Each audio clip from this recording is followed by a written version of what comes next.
I think you can turn on your camera. I don't think I do that. I think you can do that. There you are. Like that. Oh, hi. Right. So I was on live about 15 minutes ago. I accidentally put a filter on. Why is it moving so slowly? I was on live and I had to go because I had a bacon sandwich. So, you know, I just figured since you're free as well, I'll get you in as well because there was a lot of talk about HLHS. So I thought, why not? Guess what I did today?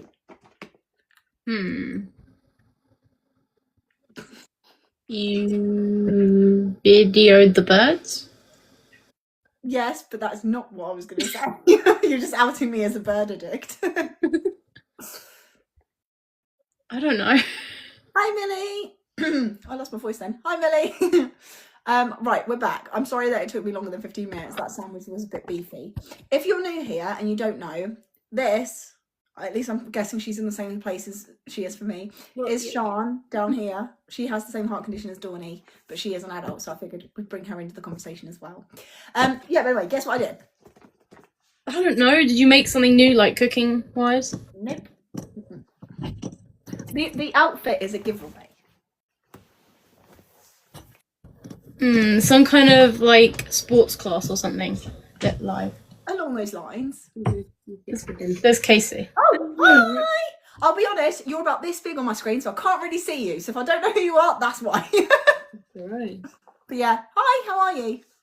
Not too bad. Going up to Cambridge in a few hours. Sorry, I didn't catch what you said. Oh, I'm going to Cambridge in a few hours, so I'm just cleaning up my car. Oh wow, have fun. Is that quite far from you? 2 hours? Yeah. Okay. Anyways, I'm going to crack on, but it's good to see you. Alright, bye sweet. Later. She's all grown up. I know, she's going away with her boyfriend for the weekend on the dog. I remember when they were all kids. Oh, it's so sad. Right, have I missed any comments yet? No. So what did you do? See, this always happens to me. I'll go live expecting no one to be there. Loads of people come in, I get loads of comments, and I've got to shoot off. And then I'm like, I'll come back. And people don't come back. No, I kid you not. I was so I thought, oh, I'll just do a little live because obviously it's during the day. I'll just do a little one whilst I'm making a bacon sandwich. I kid you not, by the time I'd finished making the bacon sandwich, there was 100 comments. Not people, comments. Wow. So yeah. Do you have a bird or something? No, it's Dottie. Oh. Wait, she's squeaking her little fake chicken toy. Oh, bless her. Like a roast chicken. Right, anyway, guess what oh wait, hold on. Hi, I'm back, sorry. What did you have for lunch? Was it also bacon? Welcome back in. So if you don't know already, this is Sian, and she also has HLHS, half a heart, just like Dawny does, except from she is 24. She just had a birthday. Right down there. Welcome DJ month. Anyway, yeah, guess what I did? Okay, so some kind of sporty thing. Hold on, let me see if I can move you. I can't move you. What's annoying is when I'm looking at you, it makes it look like I'm not even looking at the camera. Yes, it was some sort of sporty thing. Can you guess? I also have a HLHS and I'm 29. Oh, amazing. Oh, wow. How are you doing? Do you have full stats? What's it looking like for you? That's the first question I asked because I've just realised how weird that must come across. But it's because Dawny's the only person I've met that's still de-stacked. Everyone else is in the 90s. She's the only one I know as well. Yeah, I know. So like, I'm always really excited. I'm like, please tell me that someone out there is living the same experience because it's so different when the saturations stay that low for so long. Like, obviously, that's what caused the blood clot and everything. So I really do want to meet someone who's actually in the same circumstances. Oh, that's not happened. I hope you get answers too for your dizziness. Thank you, Lily. Thank you so much. I appreciate it. I honestly... I think that and the fatigue was the hardest things, and I'm really, really thankful. There is a cloud right now that looks like a turtle. I kid you not. If I knew how to flip the camera, I would. Wait, hold on, can I? I need people to see this cloud. Hold on. Oh, you can't really see it from this angle. Hold on. Go down. Oh, my tripod won't go down. Hold on. Oh, you can't. No, you can't see it like I can. I kid you not. It looks exactly like a turtle. It's got like its little mouth. I'm so sad. Why am I talking about clouds? Anyway, Sian, I did Pilates. It was my first time I did Pilates. Awesome. And my legs hurt like hell now. Right, let's have a look here. I've missed some. I might need your help, Sean, because eventually I start losing track of these comments because I can only see 2 at a time, which is just ridiculous. Oh yeah, that's in the 90s. Yep. See, that's the thing. Where Dawn Louise has been penetrated since 2014, her oxygen's only 75 to 85. And I haven't met anyone else that's like her. And it's like, I need to know how long you can cope like this because it's already been over a decade for us. We're already seeing problems because of it. So like, I need to experience someone else's experiences. How did her exam? I'm guessing that's not the exam. Dawn Louise is not home yet, so I don't know how the exam's gone. We've got another What she exam. got today? Today's history. I think it is just the one paper, but bless her, she put so much effort into revising last night. I was so proud of her. She sat there for, I think it was like 3 hours straight. I had to actually tell her to go and have a break and set a timer because I could see the fatigue in her face. She didn't go to her classes that she normally goes to after school, as in like extracurricular, not school. Yeah, she just sat there for ages working on it. She went through a load of past papers. She went through Zeneca, I think it's what it's called. I always pronounce it wrong. I'm pretty sure it's Zeneca. And yeah, she just, oh bless her, she put so much effort into her revision last night to just get that final bit of stuff in there, you know. It might be worth, oh, it jumped, where'd it go? It might be worth going into the GP and literally demanding answers. So unfortunately, I have tried. So back in 2021 was when everything started, and it's progressively got worse as time's gone on, except from at the moment I haven't been napping, so the fatigue has settled down at least, because I literally couldn't even think. Like right now, having this conversation, I would have not been able to do it because my brain was just exhausted all the time. But it started in 2021 with finding a lump in my chest. And then I had to fight to get that seen, and then I started getting dizzy, and I started having sickness and fatigue, eye pressure, dizziness, all the sorts. So then I battled for like 2 years to get seen by the GP where we used to live and get them to put like things in place. So I had a referral for a breast biopsy. I managed to have the first breast biopsy, but they couldn't find out what it was or determine that it wasn't cancer. I've had it now since 2021, so I'm guessing it's not cancer. But they said I had to go back and have another one done as soon as I moved. They won't do it. So I'm meant to have a 24-hour ECG tape, a breast biopsy, what else was it? An ultrasound scan, and there was one more, and I can't remember what it was right now.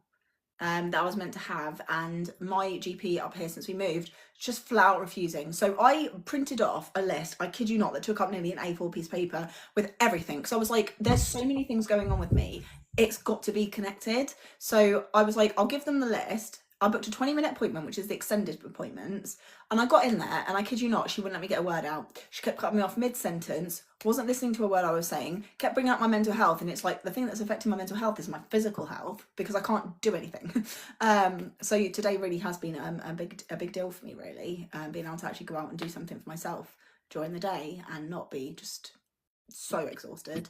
But yeah, they literally won't do anything, and it's especially where I have anxiety, it's so emotionally overwhelming to constantly go to the GP, to not have them listen to me, to put me down, to blame it on, because I'm a woman, I must just be, you know, and it's just listen, please, because I have been dealing with this for so long now. But I feel like this is one of the reasons that it took me so long to get help in the first place, or at least try to, was they aren't the same symptoms every single day. So then I think they've gone away. So I'm very tentatively saying that the fatigue's gone. But yeah, right, let's catch up. My childcare exam was in January when I did my GCSEs, but I just got it out of the way. How do you do it in January? I've not heard of any courses being done that early. When I did health and social, I did one like earlier on in the year. Oh, did you? I'll tell you what, Sean, it'd be amazing to hear your perspective on college and GCSEs if you can remember it. Let me just quickly get back to this. What does anxiety feel like? So, that's hard because I was diagnosed officially when I was 14 years old. I'm now 32. So I've had it for so much of my life. It's hard to know what's normal anxiety and what's an anxiety disorder, because obviously everyone feels anxiety to some degree. So I can't really say what the anxiety feels like, but I can say what the panic attacks feel like. So for example, today, one of the hardest parts that I had was that I could feel my body starting to shake, where I was getting so uncomfortable being in that new environment, and I have to try and hold it in. If I can't really handle confrontation. So, for example, I had a conversation with Bob's parents, who I'm really, really close to. I trust them. They're lovely. They've never done anything nasty or anything to sort of give me any sort of like reaction. And I had to tell them that I wasn't going to be able to go on holiday with them because I just couldn't afford it. And even just telling them that brought on a panic attack, which led to me like crying, shaking. I couldn't breathe. And my hands were getting all sweaty and stuff. So it's more those sort of physical symptoms that make it really obvious that I have an anxiety disorder. The rest of it's kind of just a lot of overthinking and a lot of analysing every little thing that I do, which makes it really hard. So that's why friends like Sean, there she is, are amazing, because she doesn't give me my anxiety. Anxiety also makes me feel dizzy. Yeah, see, I thankfully don't have that to do with my anxiety, or at least I didn't. So if this is anxiety, it could be. But yeah, I think for me, my biggest sort of physical symptom of anxiety is the shaking. It doesn't take me much to start shaking, and I really, really have struggled to control it. So today in the Pilates class, it was me, and I was one of 7 in the class, and I could feel, and this is another thing that adds into the anxiety, is she kept making eye contact, the teacher kept making eye contact with me, and I kind of freeze when I'm like observed.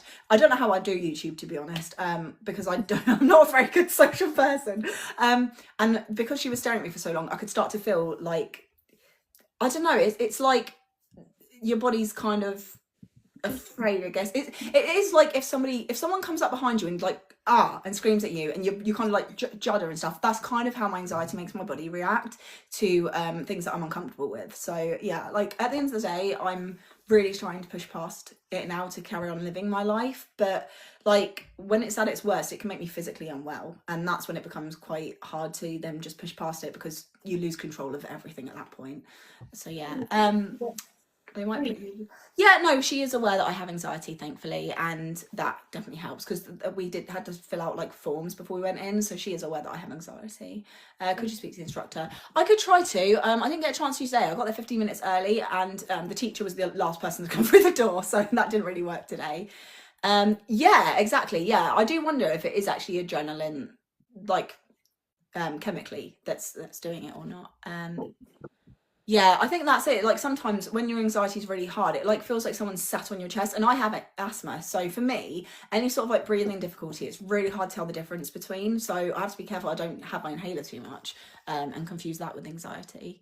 Right, am I all caught up? Is Dawn always able to go to college sixth form once her exams are over? So we are hoping that she will be going to college. However, at the moment, and you can hear the whole conversation, because I actually recorded their end of the conversation, obviously no like private stuff, with like names and databases and everything, but I've got part of the phone call from college in our YouTube video, so you can actually go and listen to it. And I'm glad I filmed it, because I really wasn't expecting it, and we weren't actually filming for that reason at all. Bobby and I had just been chatting to the camera first, but basically they've got her on a hold, so apparently they have to go around and phone all the families to make sure they can meet their needs.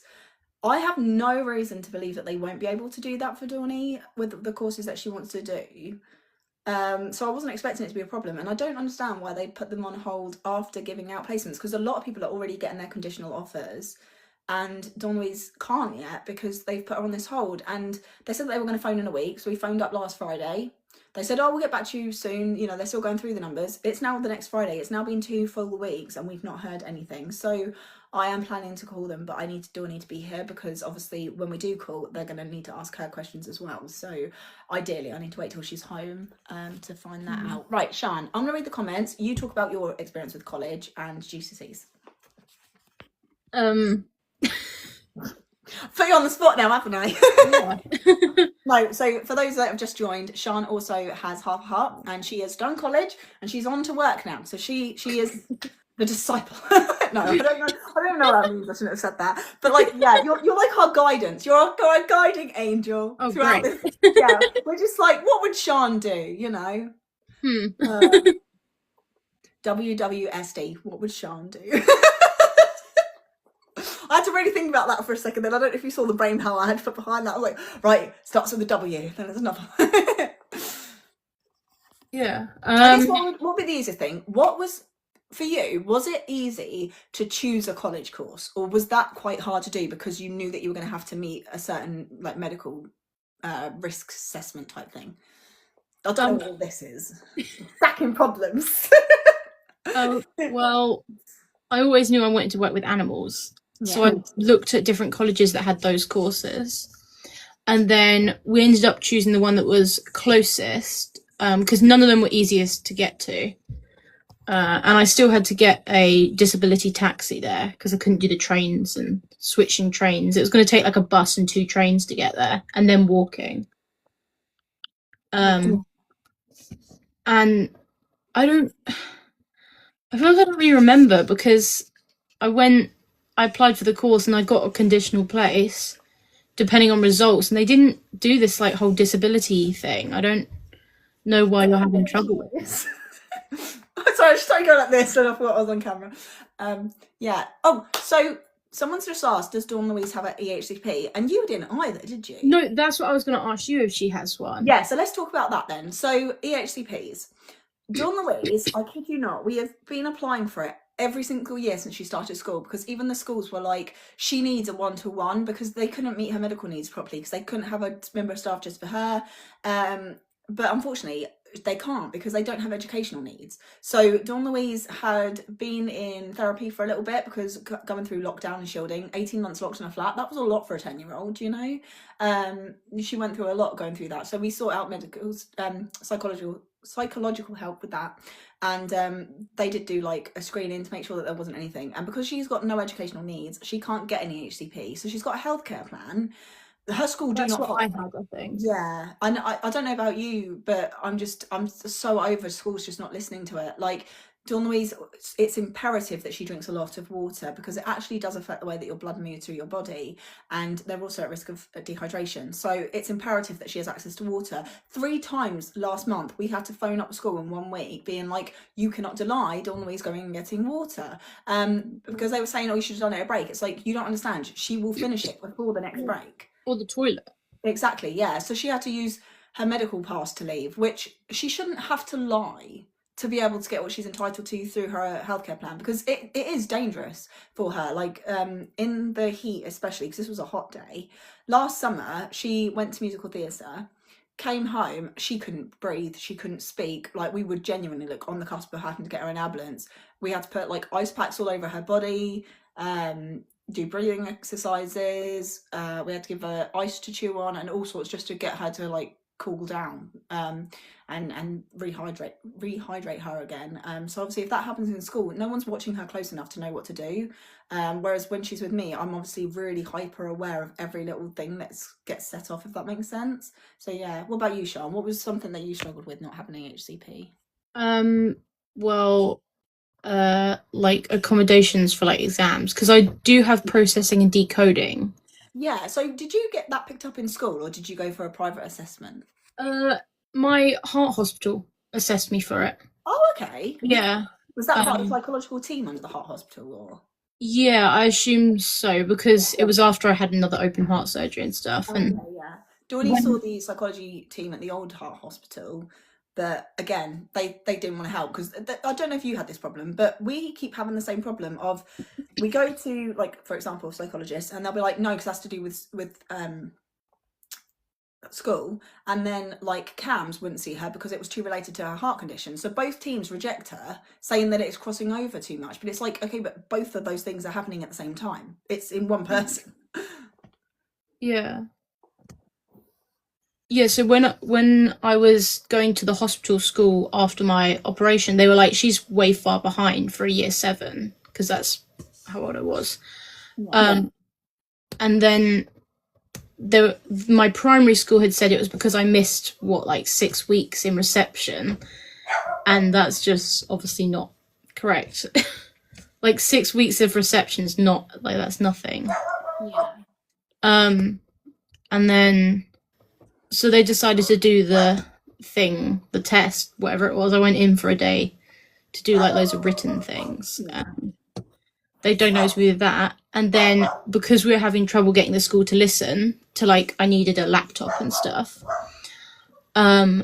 they brought the psychologist down from my heart hospital and spoke to the people at the school. She had to come and basically shout at them to listen. I'm glad that someone had your back though, because that's one thing, isn't it? It's just, you know, I'm definitely sure I've accidentally clicked a filter because when I'm moving it looks weird. I can't can't tell what it is though. Like a eye thing. I don't know. Is it doing anything? It's really bothering me because every time I catch myself, it looks like I'm like not in time with myself. I don't know how to explain it. Anyway, sorry. Yeah, like I feel like there's not much support for people with single ventricle defects. Like, if we ask for help from the hospitals, they don't want anything to do with the school. But the school expects like professional letters and stuff to get support. Yeah, they did end up letting me, like, from year 7 getting that diagnosis to like GCSE, they finally were able to get me to drop a GCSE, so I had to do one. Did you want to do that? Yeah. Oh, okay, yeah. It was food tech. It was ridiculous. Yeah, the school said that to Dawny. They were like, maybe we drop a couple of their GCSEs, but she didn't want to. Okay. Oh, Dawny's just texted me. News just in. Hold on. Oh.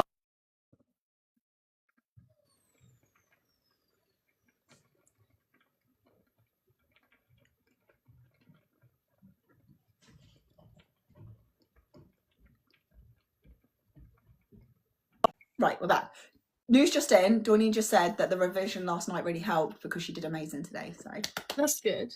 Yeah. I'm just going to reply to a comment quickly just so I don't lose it. So someone said, I still don't get how does anxiety make you panic. So it is really hard to explain because anxiety is not logical. It is a disorder. So obviously it isn't going to make sense to somebody that's not experienced it. Even me, myself, question it a lot of the time because I'm like, why is my body reacting this way? So the easiest way that I can explain it to you is if someone like creeps up behind you and goes rah, and you jump and you panic and your heart starts going, imagine your body responds like that to everything. A new place, a new person, saying the wrong thing, overthinking. Like, it is a disorder. It's disordered thinking. It's not logical. So for example, one of the things that I just cannot not laugh at this point, that triggers my anxiety is if I'm walking along a road and my hands are down by my side, I'm not holding anything, I'm convinced that people are judging me for that, and then I start shaking. And I have to like literally stop myself and be like, this is ridiculous, because it is. It doesn't make sense. I don't want to feel like that. But unfortunately, like in my case, I was bullied a lot. And my anxiety probably, it wasn't confirmed, but was probably stemming from that. So my body is heightened aware to the outside look at me, if that makes sense. So if I say the wrong thing or I embarrass myself, it feels a lot heavier for me. And instead of just having thoughts about it, my body reacts physically to it as if I'm physically getting scared, or it's kind of like if you're afraid of heights and you stood at the top of the Golden Gate Bridge and your tippy toes are right there on the edge and it one harsh blow of wind and you fall down, that's how it feels just going into a new environment. So for example, when I first meet people, my body is reacting as if I'm about to jump off a cliff. Like, it's terrified. My heart's going. I start getting like sweaty hands, delicious. You know, and my body can start shaking, especially in my legs. So the only way that I can really explain how it feels is think of what you're most afraid of, and then think that reaction is happening to everything in your everyday life, like a phone call, opening the door.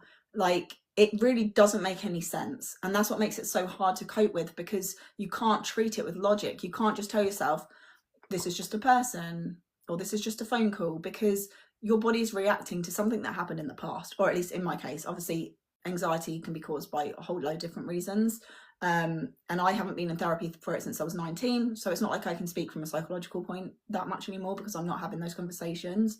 But yeah, I think that's the best way that I can describe it, and I'm really glad that you don't understand what it feels like, to be honest, because it is really hard to live with every day. Like, there are so many things that make life difficult, but when the thing that makes your life difficult is in your head with you every second of every day, you have no escape from it. You know, there's no way that I can run away from it. There's no way that I can make it go away. You know, I keep pushing myself, but at the end of the day, that still causes problems. Like, for example, I've really got into concerts lately, and still, before the music actually starts and the main act is on and everyone's kind of like talking, coming in, I start having anxiety related symptoms and like the shaking and the heart rates and stuff. So it is hard because I don't want to have to feel like this, but no amount of pushing myself out of my comfort zone or therapy is going to change the way that my body's responding, because my body hasn't learned that it's safe yet.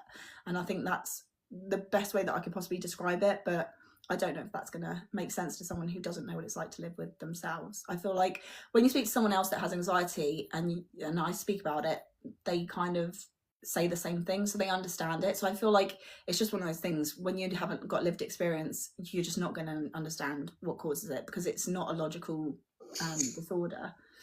But yeah, right, Sean, back to you. What would you say, like, going into college with half a heart, would you say there's like anything that people should be prepared for or plan for that maybe we haven't? Like for me, I wasn't expecting Johnny to get put on hold, so I would say try and get them to have those conversations sooner, maybe. Yeah, that is surprising because that didn't happen to me.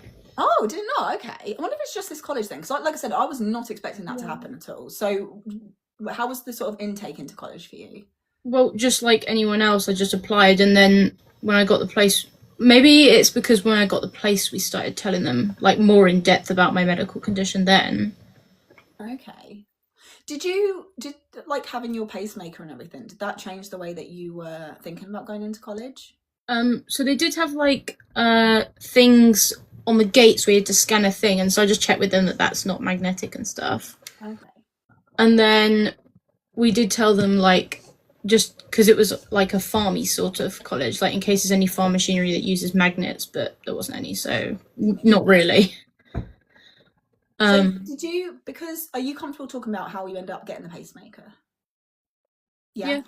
Okay, so obviously you can explain what happened because that's not my place, but did that make it more scary for you going into an animal welfare course? Because obviously I'm guessing it's more out in the open. Like, did you go out and work?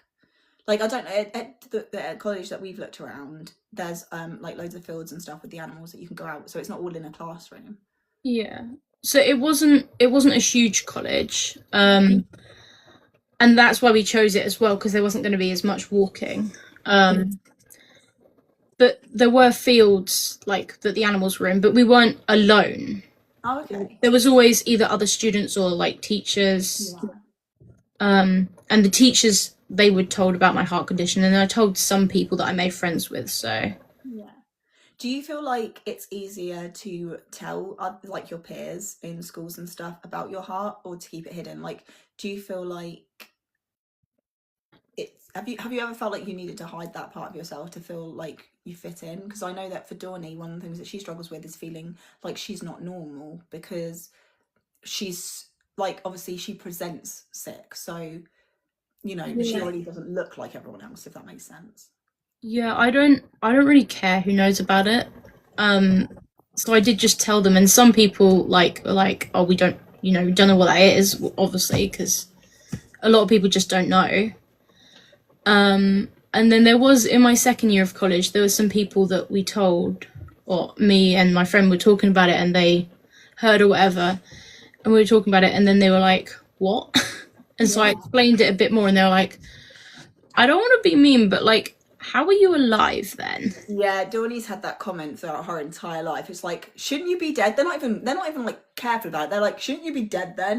And it's like, yeah, quite frankly, yes, I should. This in front of you, miracle. So yeah, I do feel like that's one of the hard things. I feel like you get three types of responses in my experience. You get three types of responses. One, people make jokes of it and say, you shouldn't live so half-heartedly then, haha, and things like that. Or they don't believe you, so then they get nasty. Or you get the nice people who are supportive and just want to understand more. But I feel like 1 and 2 happen way more often. Yeah, see, I don't know. I don't think I've ever experienced bullying because of it. Oh, okay, that's good then. But I mean, I guess I'm quiet. I don't really talk to people anyway, so. I feel like Dawny's quite open, so if you come up and speak to her, she will just tell everything. Yeah. I mean, if people ask me questions, I just answer them. Yeah, exactly. Yeah, I feel like Dawny's always been quite proud of it until it got scary. I think, you know, the blood clot and things like that definitely made it harder for her. So someone's just said, I don't understand how Dawn Louise doesn't qualify. That's ridiculous. I don't have academic needs, P1. I don't know what the rest of that means. But yeah, no, we literally apply for it every year alongside her schools, and she doesn't have any educational needs, so they won't give it to her for medical only. And obviously Sean couldn't get one either. So, and to be fair, I see a lot, because there's a charity called Little Hearts Matter, which is for single ventricles throughout the UK. And this comment kind of comes up a lot, like, can we get them extra help? And everyone's fighting the same thing. It's only the people that have got educational or mental health needs alongside it that have actually been granted it. Having just HLHS hasn't been enough. Right, I think I'm all caught up now. I'm confused. It says 50 new messages, but then there's nothing there. That's so unfortunate to hear. Yeah. Hi, just following up in case you missed our message request. Would love to connect with you and share more details when you're free. I don't accept private messages, so I don't actually look at them because I try to keep a healthy boundary. So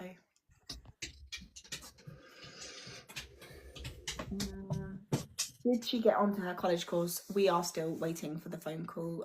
So there's been no conditional offers just yet, unfortunately.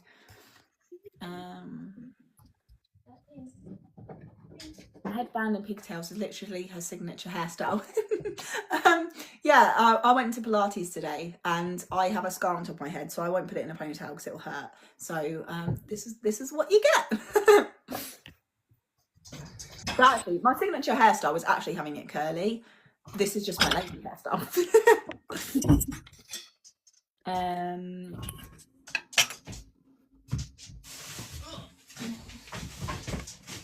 But you can manage concepts, etc. So I wouldn't say that I can manage them. I would say that I push past literally anything to give my daughter a good life, because her life is limited and I want her to get the most of it. So the first ever concert that we went to, I was gifted the tickets to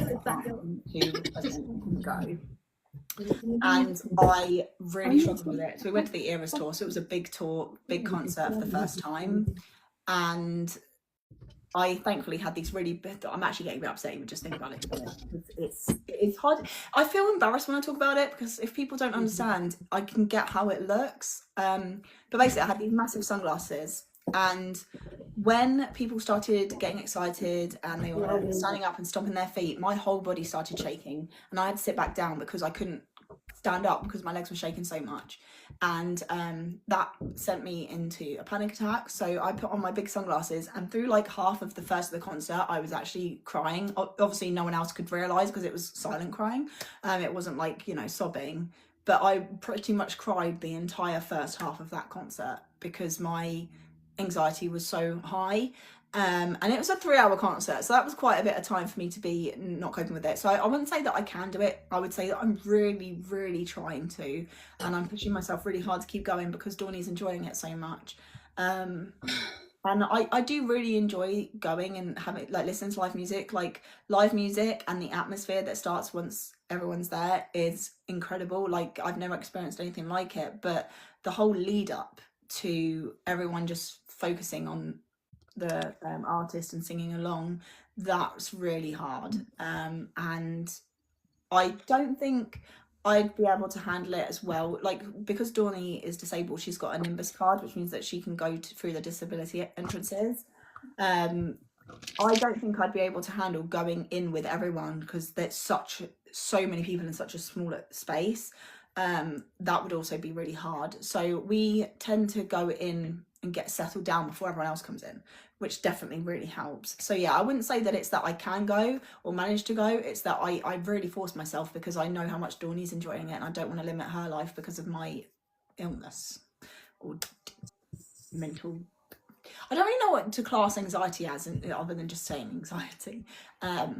But yeah, like, it's not easy. I don't go to them and it's like a breeze. It's really hard, and I have to like really push myself. And for example, the earliest sort of like more recent situation that I can describe with, we went to the Sidemen charity match, and if you watch that vlog, it looks like I've had a great time and there's been no problems. What you wouldn't have seen is that I very nearly ended up turning around and going home because we had to pull over in a services because I was having, well, first of all, I had a pain in my eye, and it was like burning. But then because my face had gone all red and blotchy, I had to redo my makeup and everything, and mascara and everything. I actually very nearly ended up making us turn around and go home because I'd got myself so worked up and panicked that I just couldn't calm down. And that is why we ended up being late. So in the vlog, I do talk about us being late and we missed them doing like the warm-ups and everything. And that's because my anxiety took over and I was in pain and the pain made the anxiety worse. So I obviously, I'm not going to put a camera on myself when I'm in the middle of an anxiety attack just because that's not where my brain is. But just because you don't see the struggle doesn't mean that it's not there. I don't want to live the same way anymore that I have for so long. So up until I was like early 20s, I had agoraphobia alongside anxiety, and I literally couldn't leave the house. Like, it was just awful. I don't want to live like that again. I've missed out on so much, and like the best years of my life, the healthiest years of my life have been and gone now, and I've barely done anything with them because of my anxiety. So I need to keep pushing forward, otherwise I'm just never going to leave the house. So that's kind of where I'm at with that, unfortunately.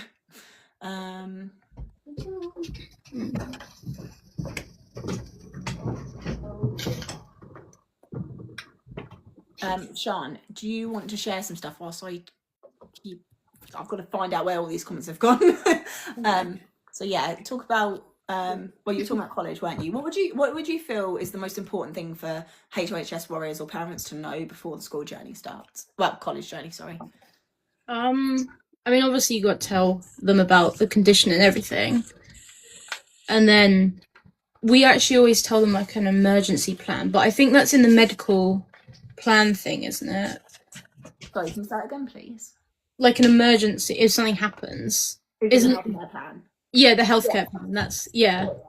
So I just want to check that I had heard that right. Yeah. And then I don't know. I only did 4 days a week, so it wasn't. Yeah, I am really hoping that Dawnie will get at least a day off, just so that she can actually like live. Because I think one thing that people don't realise, especially schools, is like a lot of the time we can't even go out the weekends because she needs to rest to be able to go to school next week. Yeah, I like having one rest day. I think that's one thing that really bothers me about like attendance awards and everything, is that Dawn Louise is never going to get an attendance award.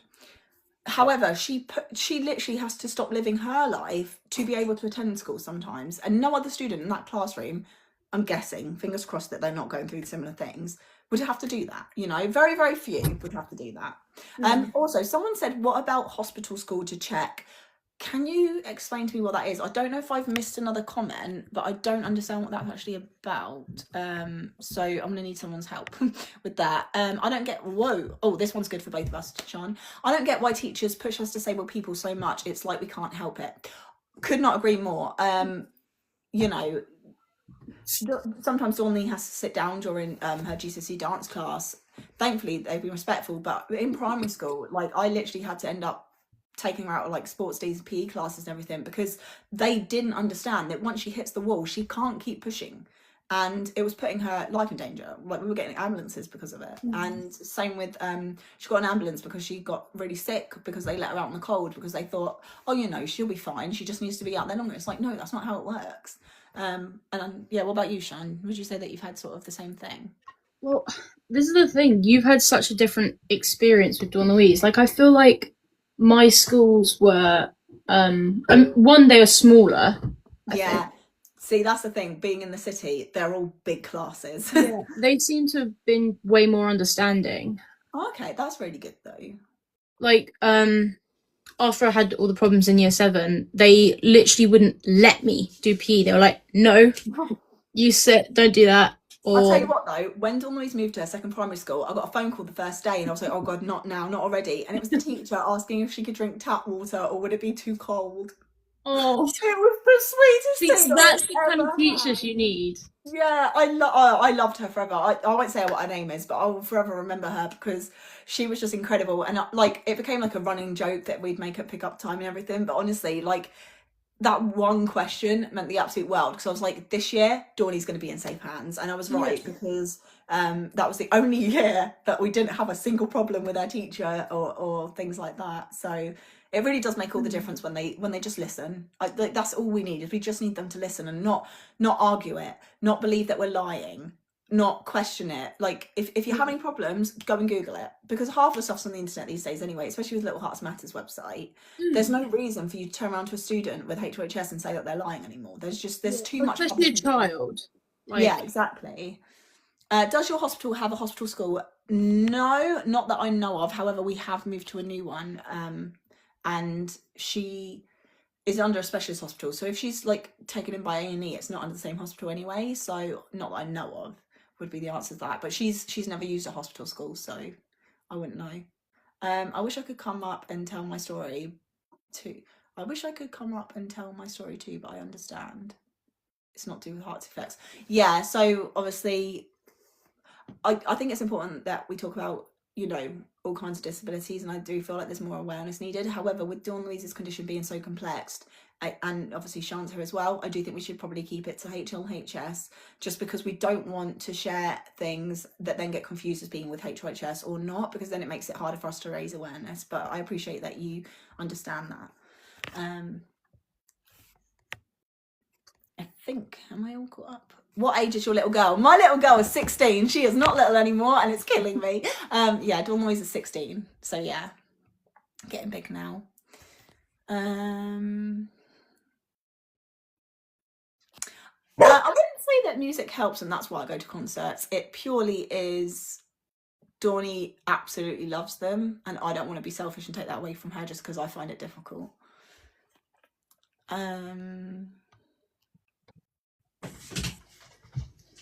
Sorry, there's pigeons that keep flying in my garden, and I'm like really wanting this blue tit to come back. So if I keep looking over there in a panic, it's because there's a bird. Right. What have I missed? I know you're there, Sean. It's fine. Right, you carry on. I think I'm caught up. Carry on with what? Life, sweet. Just carry on. Yeah, I guess anxiety is counted as a medical illness, but I don't know. I feel like medical disorder fits it better, because I don't know. It's like obviously Dawnie's got a physical illness that actually makes her sick. You know, mine doesn't make. I don't know. I think for me personally, I feel like disorder fits best, but it's just hard to know because there's so many names and they just kind of all get bundled into the same bucket, don't they? Is Dawnie at school? She is doing her exams. Don't know why I said it like that, but there you go. Millie, you can ask questions, that's fine. If there are any questions that I am not comfortable answering or whatever, I will tell you why I won't answer it. I won't just like leave you unread. What's your summer plans? Our summer plans are heart surgery. Yay. Love it.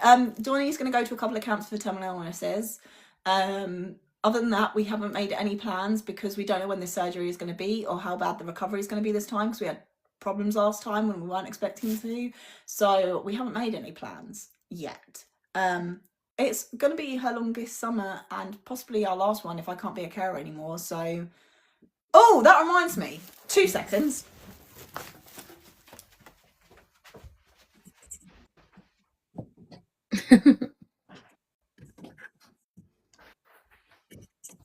Sorry.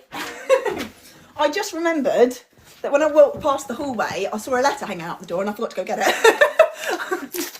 I didn't want to risk forgetting about it entirely because I think I know what it is. Guess what it is, Sean? It's our favourite bit of mail ever. It's the DLA award. Well, PIP award now. God, this is... Look how much paperwork we have to fill out. It's like, ridiculous. I can't show too much because it's got personal stuff on, but I am absolutely terrified. I don't know what the cut-off date is. Not gonna lie, this is another reason that I have anxiety. Because I've now seen this, my heart's going. Mm-hmm. My heart is beating like crazy. So, when we got mine, it was posted very late. I only got 2 weeks left. Sean, this has just got delivered. Mm-hmm. All of that has just got delivered. What date do they want it back by? The 6th of June. How many weeks is that? I don't know because you're on my phone. Okay. You so Oh my god. 4 weeks. It's about 4 weeks. Oh, that's quite. If it's 4 weeks, that should be. I mean, that's not great, but 4 weeks till the 6th of June. yeah. What are you on about? The 6th of June. 3. Yeah. It's middle of May. We are only in the middle of You've what? got like 3 May. I was expecting more like 2 weeks. That's all. All right. Well, that's not too bad. Someone said 3.5 weeks. Yeah, I was gonna say. Yeah. But you can bring up and request extra time for it. Yeah, well, what worries me is obviously you need to get stuff from the school and they're doing GCSEs at the moment, so that's not going to be easy. And then I also need to get stuff from the GP, and they won't even give her her MMR paper for the over the wall camp. And then it's like getting all the evidence together. It's a lot. It's like 4 weeks sounds like a lot until you realise how much other stuff I've still got to do as well. Like, yeah. If you want help with it, you can talk to me or my mum because we did mine not that long ago. Okay, perfect. Thank you. Yeah, it's just it's so exhausting, and like I don't think that like Pip and everything understand sort of the mental strain of it as well, because it's like it's really hard to have to write down in black and white all the reasons that your child's life is really bloody hard, you know. But yeah, did Dawny know you were crying? No, she didn't, because she was too busy focusing on Taylor Swift. Because she was to the right of me and the stage was over here, so we were kind of angled this way, so I was sort of behind her even though we were next to each other, if that makes sense. So no, thankfully she didn't know. Oh, thank you, Millie, that's really sweet of you to say. Right, I get you. I haven't been to school in 2 months because of my anxiety. Yeah, so that was how I ended up getting diagnosed with anxiety, is I couldn't get into school. And then my school's way of coping with that was to then have me come in an hour later in the day. This was after I got diagnosed. Come into school an hour after the day and spend the rest of the entire school day locked in a room without any windows. That's how I had to finish school. It was awful. It was like being in prison. Wouldn't recommend. I understand, and I'm with you. It's so hard, and people don't realise just exactly. Yeah, is Dawny doing level 2? Level 2 in what? If you mean college, she's not been accepted yet, so we don't know what she's doing yet. Is she planning to go to college? She is. We've got a post in our YouTube video about why we are currently not being accepted. Basically, she's on a hold because of her disability, so there's a chance they might not accept her because of it. But yeah, I don't know at the moment, which really sucks. Anxiety is so hard, and no one understands how much it affects people. Yeah, exactly. Like, it is really hard to go online and see, not that I'm looking for it, but you know, it comes up from time to time, and see the way that people talk about people with, you know, mental disorders and stuff like anxiety and depression and everything, because until you've lived it, of course it doesn't make sense. But it's really hard to have people judge it, because no one's going to want to live with, you know, having to fight their own brain all the time.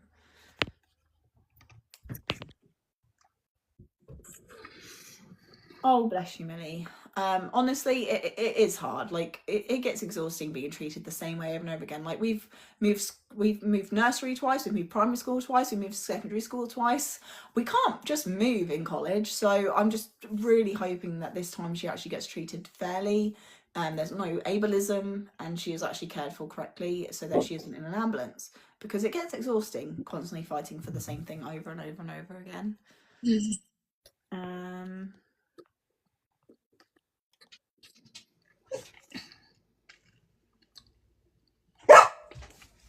Shh. Read.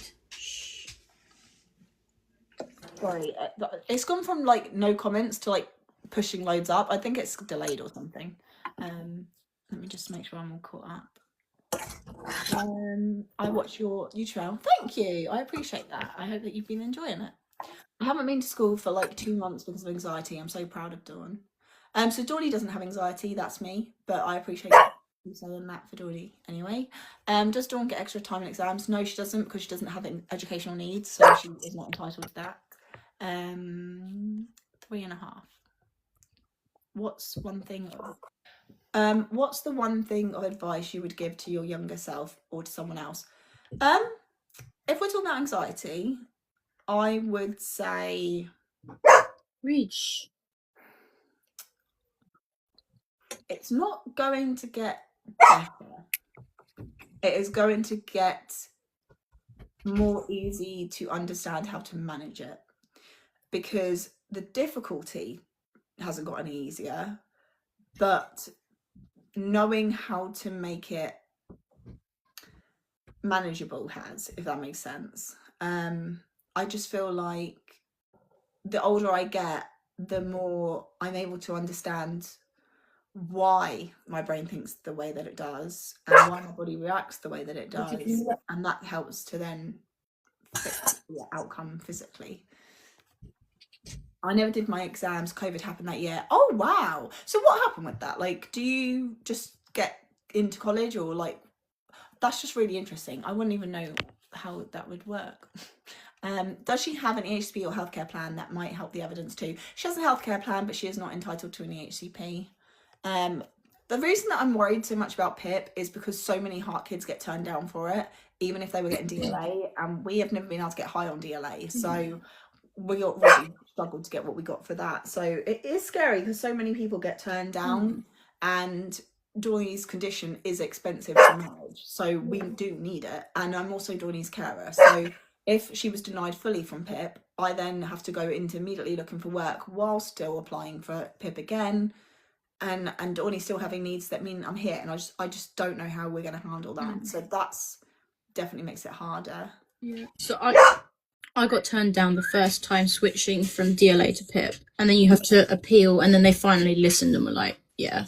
Yeah, did you have to do an in-person interview and everything? Because which was an absolute joke. Oh, was it? Yeah, they literally got me to sit on a chair, lift my arms and legs up and stuff, and then calculate some numbers and stuff like that. It was complete rubbish, nothing to do with my condition. Yeah. Like, I can move my arms and legs. That's one of the problems that I have with the DLA, is obviously we've been doing DLA since 2010. And what I've noticed year after year is the questions became more and more guided to mental disorders than physical illnesses. Like, it would be about crossing the road and like looking where you're crossing and things like that. And you know, like, this, are they able to know what danger is and things like that? And it's like, okay, but none of those apply for us. But it doesn't mean that what she's got is also really difficult and, you know, cost money to cope with. So I am interested to start doing this PIP application, and Tia will be doing it in a couple of months too. So I've got to do that as well. Oh, bless you. Thank you, Millie. See you later.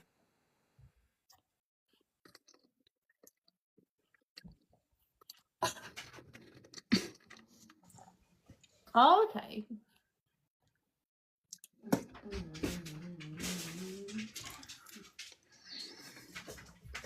Oh, bless you, Erin. Okay, sorry, I got that wrong. Am I getting a new dog? No, I'm not. We are still very much grieving Roxy. That has not been an easy loss for us. Also, Roxy was originally not my dog. She was Bob's. So Bob had her from a puppy. I met Bob 5 years ago, and then I stole Roxy as much as I could. I can't have my own dog as much as I would love one, because of how much we are in and out of hospital, ambulances and things like that. There's no one to care for the dog if we are rushed into hospital last minute, especially if we have to go to the specialist hospital, because that's 2 hours away. So we can't have a dog. Dawn Louise and I did have a rabbit for 8 years, and we lost her in 2020, and it was just so hard for Dawn to breathe that there was no way we could have got another one. I really don't know if getting a pet would be good for us, even if it was more manageable than a dog, because at the end of the day, we are going through so much as a family right now, more responsibilities and more to think about right now. Probably not the greatest idea, but also, like, I mean, Dawn Louise still is grieving Lola at times, so I can't imagine that that's going to be very quick with Roxy, because they were inseparable and very, very close. So yeah, we are not looking at getting new pets. We have fishes still though, if that's interesting. Right, what have I got?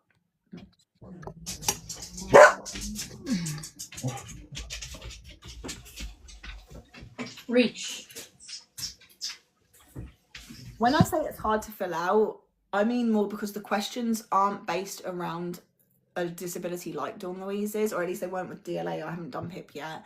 And because they are starting to get turned down more and more for kids with Dawn's condition, and also the difficulty of mentally having to put out in black and white every single thing that makes her different to everyone else, because it is a very long list and it is quite sad to have to be faced with that, and write it in detail and everything, because you know this is our normal, and it's not until you kind of stop and compare her to a normal healthy child that you realise how different her life actually is. So that's what I mean by it being hard. So I don't know if citizens' advice will be able to help much, to be honest, but I appreciate this suggestion. When's the next vlog? 6 p.m. on Mondays, as it always is. Although at the moment the weather has been really, really bad, so we might not be able to do what we have planned for this weekend. We might have to change it and do something else entirely, or stay home, because Dawny cannot risk getting sick right now with the GCSEs.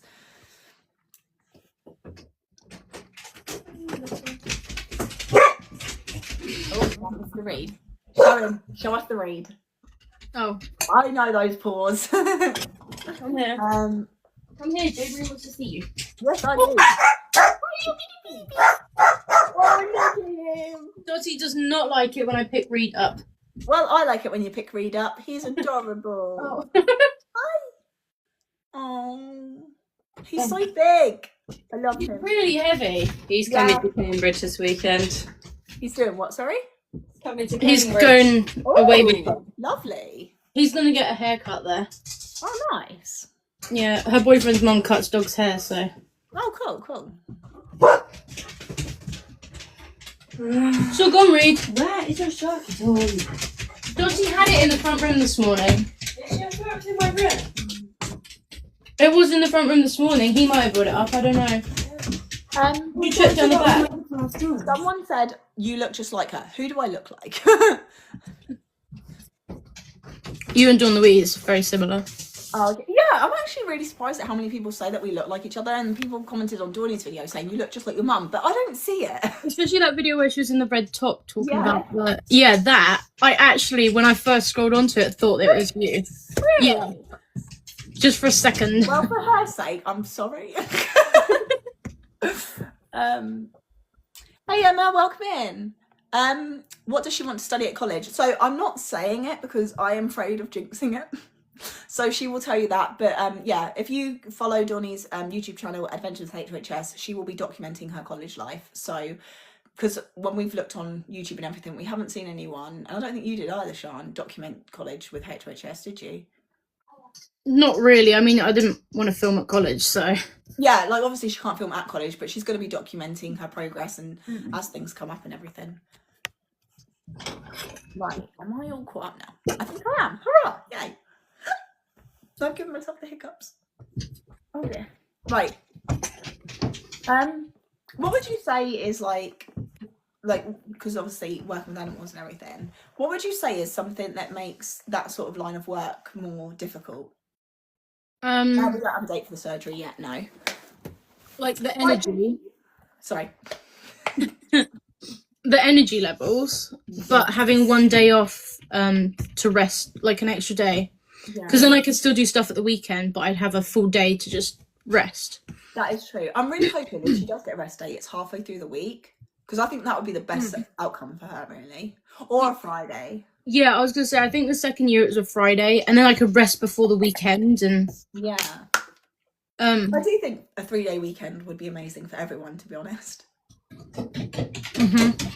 Also, somebody's just said, I remember when I first found your YouTube because they were watching the wild duck vlogs, and now they watch all our videos. Thank you so much. I'm so glad that you've enjoyed them.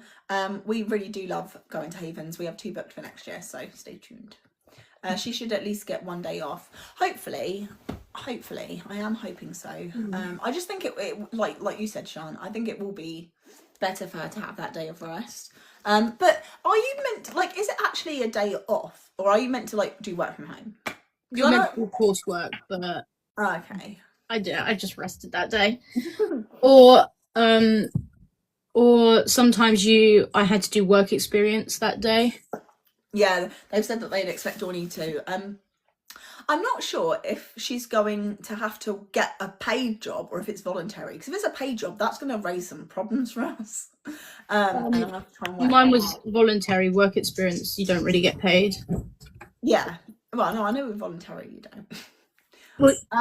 But no, I just some of them were getting paid. That's why I'm like, someone said they're going to Wild Duck soon. How is it there? So I've got loads of vlogs because we've been Wild Duck twice. So I've got quite a few vlogs on them. I honestly really like it. It's very different to other Haven sites because it's more like centre parks.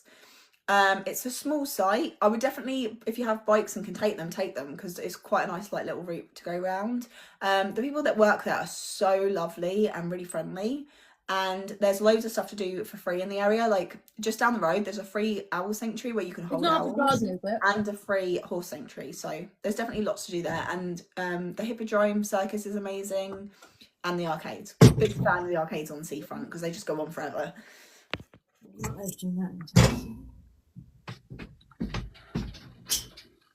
Where is Wild Duck? Wild Duck is in Norfolk. So we've actually been to 2 sites in Norfolk because Seashore's also there. We've been to Seashore twice now for Christmas.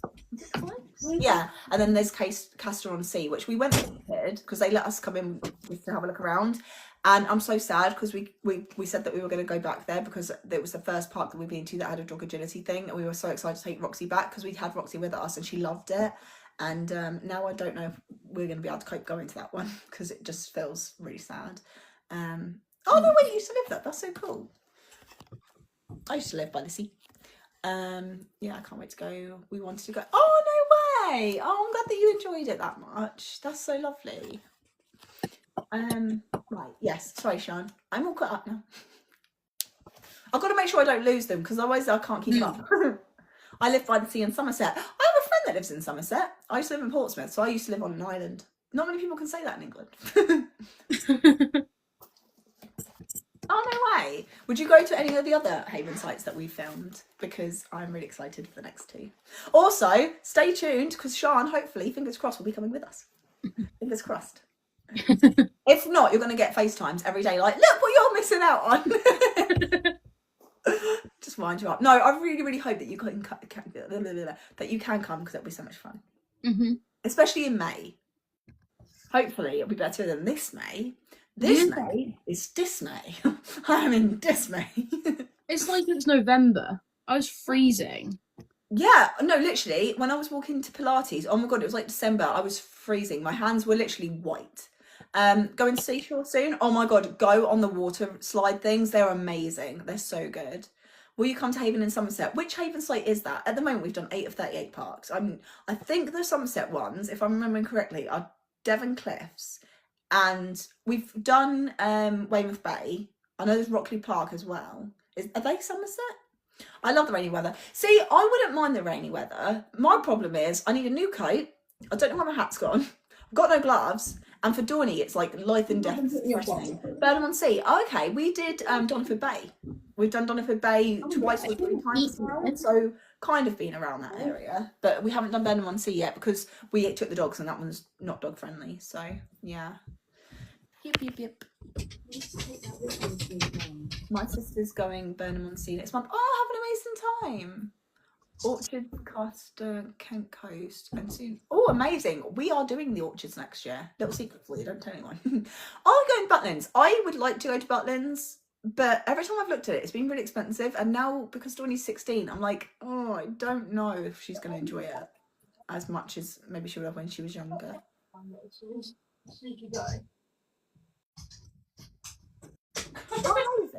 Your lunch. I don't know anything like in the area that would be worth doing.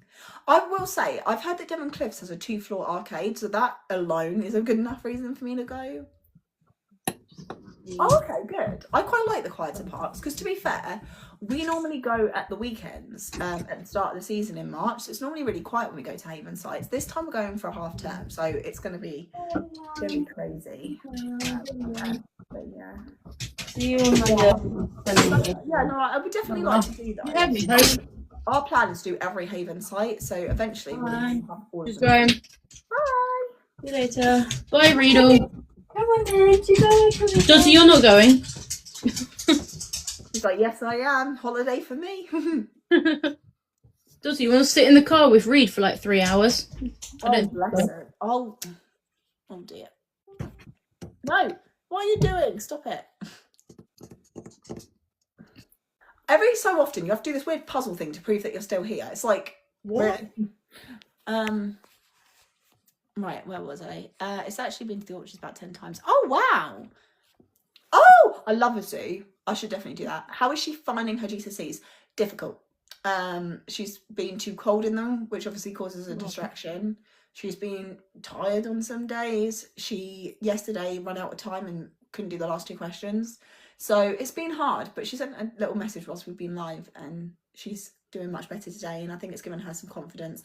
I think one of the hardest things is that where she's got low concentration and fatigue because of the low oxygen, so she's in her healthcare plan, she's written off with no homework. So actually having to do like revision stuff has been really hard because she just doesn't have a lot of energy for it, which is why she had to choose that instead of going to after school clubs. But next month she's doing a dance exam, so like that's a bit of a problem because we didn't know that until recently. We found out today, and it's different to what I was expecting it to be because the exam's being classed as a freestyle exam, but she does ballet, tap and modern, so I'm really confused.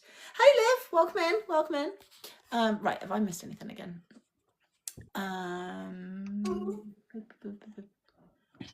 She does not get any extra time for GCSEs because that is for educational needs, not medical. So yeah. What starts do you do? For the exhaustion.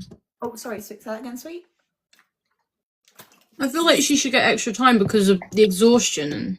I think so too, but we have fought with this school over literally everything. Or like rest breaks through it. Yeah, with the stress of exams, not put pressure on her heart. I mean, that's the thing about life, isn't it? You can't live a completely stress-free life. You can only limit it as much as possible. So sadly, that's just kind of something that we have to deal with. But yeah, I think if she was bullied, that was what was most risky for her heart. Because obviously it's fear mixed with stress and all that. So yeah. Oh no way, that's so cool. Dawny is thinking about going back to street dance as well, but we need to get the GCSEs out of the way first. How have you all been lately? Pretty good for the most part. There's been lots of stress. Obviously we're still grieving Roxanne. Bobby had to fire his employee. That was dramatic. But yeah, so it's up and down as usual, really. But we're still smiling, so it's okay. What GCSEs is she doing? Photography, drama, dance, history. So yeah, quite a lot. What would you, if you could go back and do your GCSEs again, Sean, what advice would you give yourself? Or like, what would you want to do? In terms of like, differently, maybe? Well, if I got to re-choose them, I definitely wouldn't choose food tech again. I just want to say, I'm sorry for your loss, Taz. That's really, really hard. But thank you, I appreciate that. Just take it easy, you're doing. Thank you, Liv, I appreciate that. I think it's kind of got to the point where we have moments where we break down over Roxy and stuff, and we're worrying about like the surgery coming up and everything. But I think one thing about our family that I don't know how we do is that we're always finding a reason to keep going and find a reason to be happy and smile amongst everything. So yeah, like I just feel like you've just got to keep going forward and just hope that you get somewhere better eventually. But yeah, sorry Sean, carry on. I do wonder if there's a way for me to make you bigger, because you're just so tiny there in the corner. Tiny Sean. I mean, not much different than real life, but you know. I don't know. Thank you for following. I appreciate it. Thank you. To be fair, I didn't do that much studying, but I don't know if that even would have made a difference, to be fair. Okay. I will say, I am honestly impressed with how much she has been able to revise, because it has not been easy for her. Like, she has really had to push herself to get through it. And like, just seeing her look so tired and worn out and still doing it, it's like heartbreaking. So I'm like, I know that right now you can't do this, but you've got no choice. Like, not that I'm saying she's got no choice, but obviously, you know, with the exam the next day, you know, it has to be done. Are her exams over like 4 weeks? They're all over the place. She did her first drama exam 2 months ago. So yeah, so it's all over the place. But the last exam is on June 15th. What have you got for dinner? Actually, you guys can help me decide, right? Do I want to have an enchilada, a curry, pasta? What else do we have? Chili con carne. I don't know what I want. I'm kind of tempted to save the enchilada for tomorrow because then Bobby has to make it. Definitely. No, I'm sorry, but it's my favourite meal. And do you know what makes your favourite meal taste even better? Not having to be the one to cook it. I just get to sit down. I think this is the best part about having a part-time boyfriend, if you will. Bobby's only here at the weekends. So he can't mind that I make him do it all the time because it's 1 day a week. Yes, yes, I love that everyone's on my side to make Bobby make it. Right, comment down below, Bobby make it, and then I'm going to screenshot it and send it to him so he has to. I say have curry if that's easiest to make. Yeah, all right, I'll go with curry then. I'll tell you what though, we tried what are they called? We tried a different kind of naan bread the other day that I got from Waitrose. Going up in the world, went to Waitrose. no, genuinely, we went in Waitrose because we were near the pet shop and it's near there. And we were just like, let's just see how much everything is, thinking that it was going to be really bougie. So we walk in, and I'm not going to lie, it looks so much nicer than like an Asda or anything. Like the vibe is totally different, but the prices really aren't that different at all. Like I'm really surprised that Waitrose, like all their fresh fruit and veg, cheaper than Asda. I always grew up thinking that people that went to Waitrose were like fancy, you know. I was just really poor. But yeah, oh, hold on, I've missed things out. I'm hoping one day we get lucky and see you at Haven Park. Oh my god, if you do, please come and say hi. I would suggest though that you come up and the first thing out your mouth is we watch you on YouTube, because if you just stare at me for a while, I'm gonna be so like, right, we'll rehearse, okay? This is what it'll be like, right? If you're right, you're this bear, like, you know, you can be Pluto, right? You're Pluto. If you're like staring at me from across the room, being like, is that her? I think that's her. And I clock it, you're going to get this. Because I'm going to panic. I'm going to be like, what? And I'm going to think there's something wrong with me. I'm going to think I've got something on my face or something. And I'll turn to the others and I'll be like, guys, what's wrong with it? What's wrong? Okay, so you need to like immediately go, that is Jade Marie. Jade Marie from Arch Adventures. Yes, that's me. And then we can have a conversation. Especially if you guys are like filming. Yeah, literally, that is my biggest fear. My biggest fear is I'm going to give people like what will look like a dirty look to somebody who's recognised me, and it won't be. It will be my anxiety being like, what have I done? But like, I caught myself. What was I doing? I think this was ages ago now. I think Bobby... we were basically we're out and about, and Bobby took a video of me, and I looked so rude and just like major resting bitch face. And it's because I was so focused on something else. But I didn't realize like when I'm like uncomfortable, you can really see it. But if like I make eye contact, people are gonna think it's to them, and it's really not. And it's just like that's my biggest fear right now, is that someone's gonna think that I'm like giving them evils, and it's not. It's that I'm anxiety, and I'm like, why are you looking at me? What have I done? But yeah, see, it creeps up on you at the worst times, I swear. But yeah, we did, funnily enough, meet 2 people in one day at Haven that watched our channels. So it has happened now. But I didn't even know what to do. I was really excited, but so nervous. And they didn't like come over to us, so we were like quite far apart having this conversation. And they were like, oh, we watch your videos. And I'm like, thank you, like I really do appreciate it. And then I was like, what else do I say? Because I don't want to sound like a knob and just speak about myself constantly, but I don't know you yet. So I'm like, I don't know what to do. I've got to learn how to do that. I've been on YouTube 9 years now, and I don't know how you're meant to do like encounters like that. Look, see, I'm fiddling with my hair, I'm getting nervous just thinking about it. But like genuinely, once you come up to me, explain where you know me from, and that you're not just staring at me for no reason, and there's nothing on my face, and we're all good, and I'm not like covered in jam or something, then we can have a nice conversation about the holiday, I'm sure. But yeah, right, where was I going? Right, hold on, I gotta find it. Oh, now, sorry, I was rambling for so long.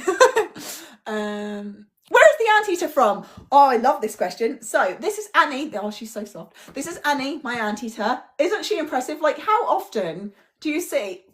She is dusty. Oh, I like fanned a load of dust off her myself then. Sorry, Annie. I'm sorry, darling. But like, how often do you see an anteater teddy? Like, this thing is so cool. I love her to pieces. So you could actually go watch her on a vlog, because of course you can. So Bobby surprised Donnie and I with a trip to Longleat. And he also surprised me with an anteater experience, because he knew how much I love meeting new animals. But what's hilarious And this is in the vlog, which makes it that much better. You're going to have to go watch it. It's so funny. So basically, we're sat in the car. It's a rainy day. I'm clearly not with it. Because Bobby goes to me, like, I've got a surprise for you. We're going to go meet giant anteaters. And I go, no way, the giant ones. And he goes, yeah. And then Dawny says something. And I turn around to her and I go, no, not the giant ones. No, they're giant anteaters. We're going to go see aardvarks. And then Bobby turns to me, he was like, no, you're seeing giant anteaters. You just said it. And then I'm on camera literally saying giant anteaters. And then the next split second is me going, no, it's an aardvark. Like, woman, get your life together. I think I remember seeing that. Oh my god, literally, you will have to have a watch party and go and watch it, because every time I watch it, I'm just like, it's just one of those moments where you're like, how are you this stupid, Jane Marie? You just said it, woman. And I'm there like, no, it's not the big ones. And then I'm like, the giant ones, getting all excited like he hadn't just told me that. I honestly don't know how that happened. But yeah, that's where my Annie is from. So Bobby supplied us with a VIP experience. So we got to feed anteaters, which, by the way, is one of the coolest experiences I have ever had, and would 100% recommend it if you are into that sort of thing.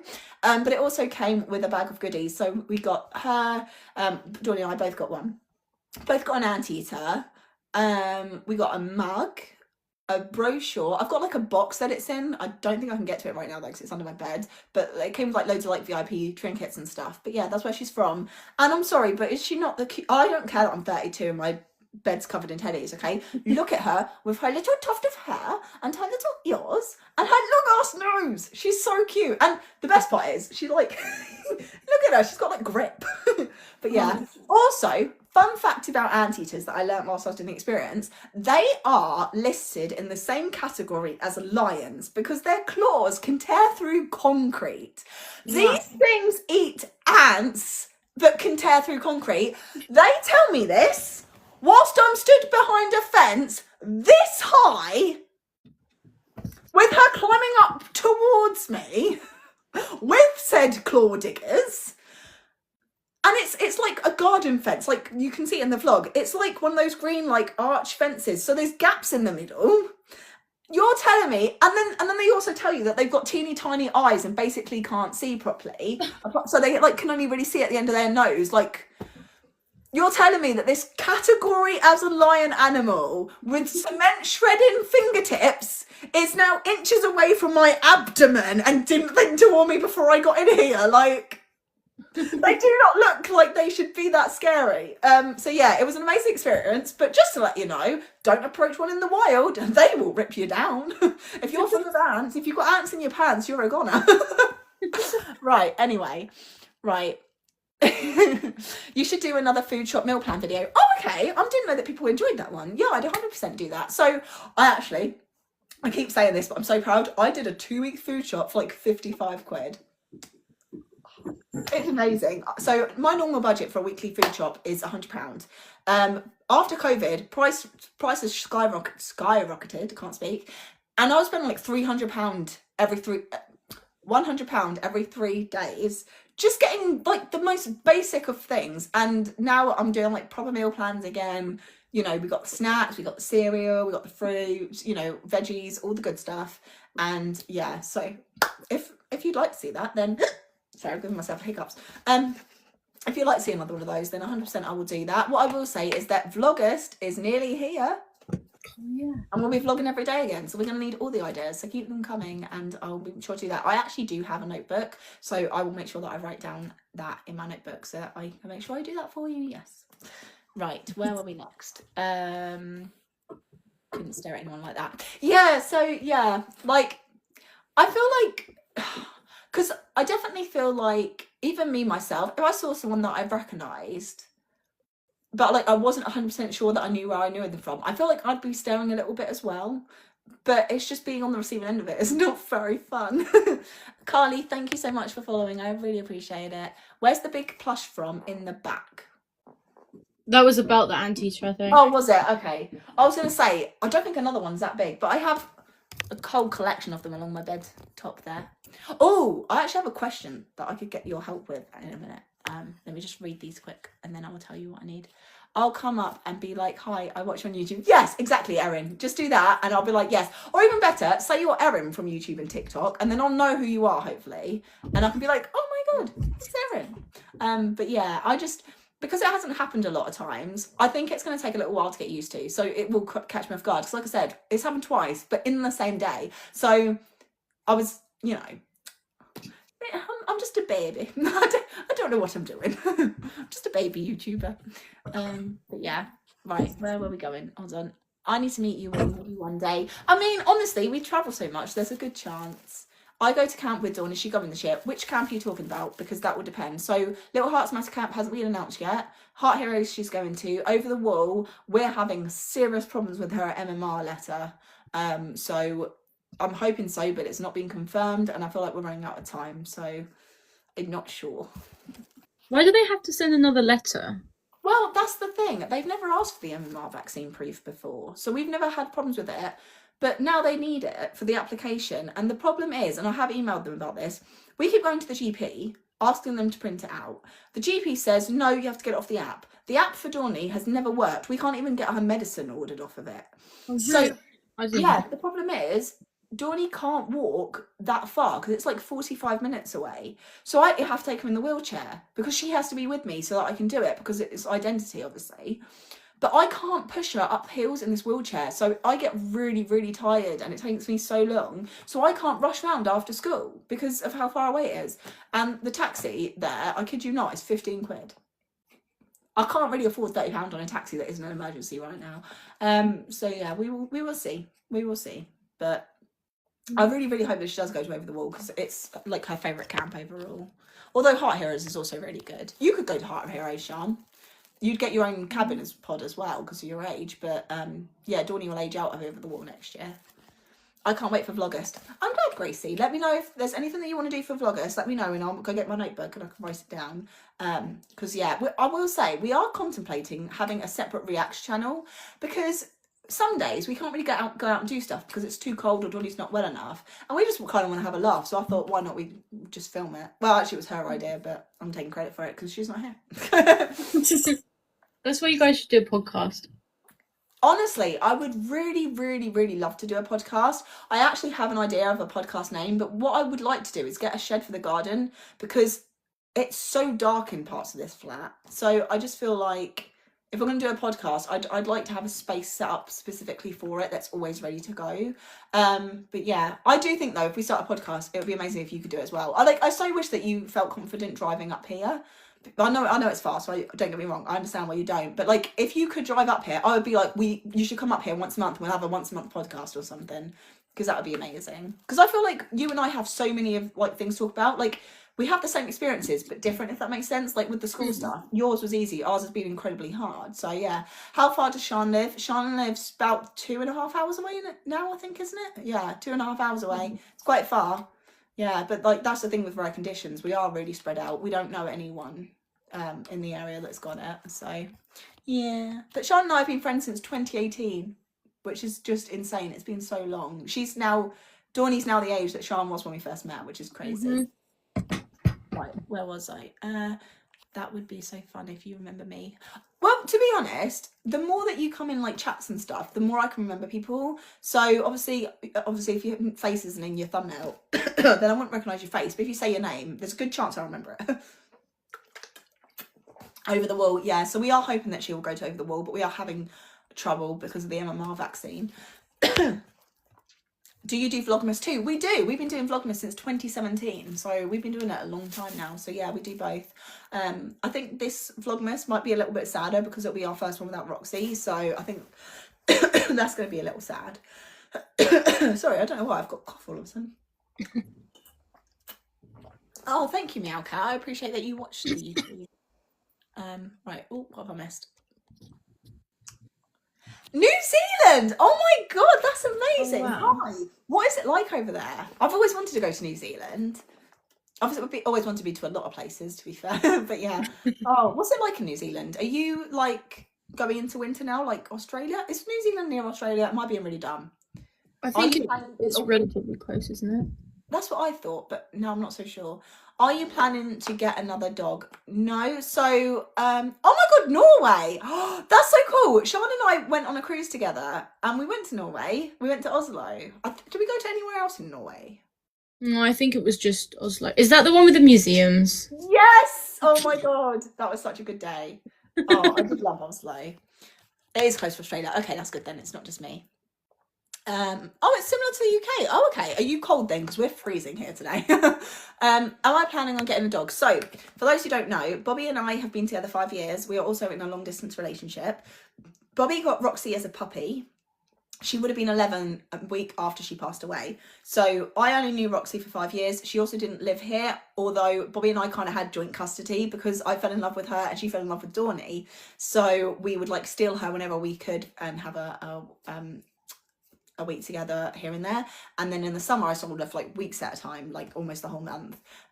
So we spent a lot of time with Roxanne, but she wasn't here permanently. But I suppose Bob could say the same thing. So I didn't choose to get a dog. She came as a package deal with Bobby. And I love her. She was the most amazing dog. We could not have asked for a better first doggy for Dawny. However, the reason that I don't have my own dog is because of going into hospital. So obviously we get ambulances very often. Fairly often, and we also have to go up 2 hours away, so there isn't anyone to look after the dog if we're in hospital. So as much as I would love a dog, that's why we wouldn't be getting one. And also now that we do a lot of traveling and concerts, we had a lot of guilt about doing anything because we couldn't take Roxanne with us. So I don't think that we'll be getting a dog anytime soon, as much as I would love one. However, we do borrow my doggy, which means that we do dog sit, many different breeds, and you can see that over on the playlist that's on YouTube. We have a dog diaries playlist, so you can see all the dogs that we've looked after over the years. And also, and this is like, there's only 33 people in this chat and then Sean.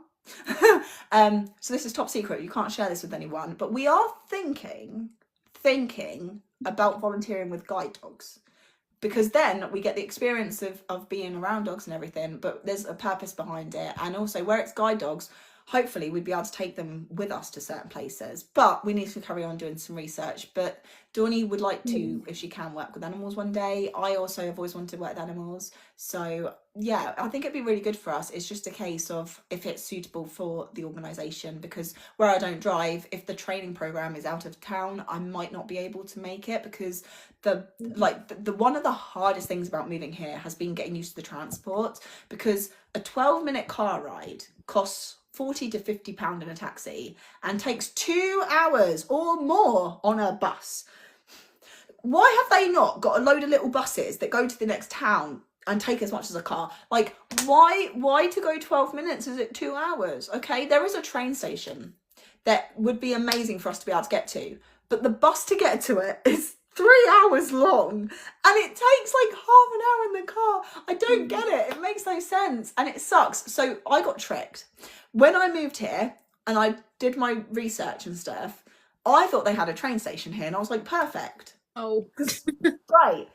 Now Sean's laughing because Sean's seen that train station. Yeah. Why do you want to tell them what that train station is now? Well, was it at Halloween? It was like a fun thing to go to. Yep, it is now a museum and it only goes back and forth up one part of a track for fun. That's all it does.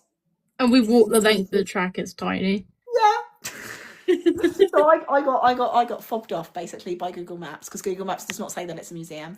Oh my God, you do borrow my doggy too. How long have you been doing it for? I started in 2014 and the first dog we ever dog sat was an English setter and her name was Pearl, and oh my God, she was the sweetest girl ever. I loved her so much. But unfortunately Dawny ended up in hospital quite a few times, so they found another sitter and I've never got over it because she's lovely, and I've just realised that she's probably not alive anymore, and I think that's broken me.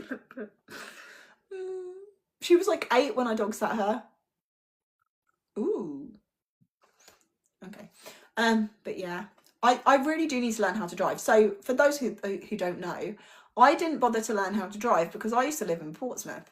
Don't know if you've ever been to Portsmouth, but it's a small island city. The ground's flat everywhere. There's buses, there's Ubers, there's trains. You could go like all the way down to Brighton for like 20 quid.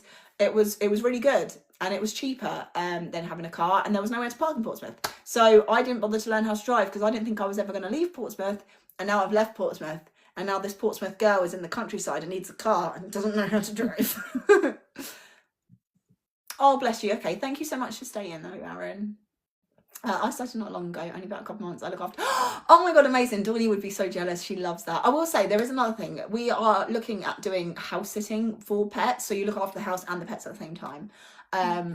I was looking at doing it over the summer. I was trying to find someone who needed it in London, because then there's a lot of places I could take Dawny whilst also pet sitting, so that we could like go out to a show and then come back to the dogs and things like that, because most dogs can still be left alone for a short amount of time.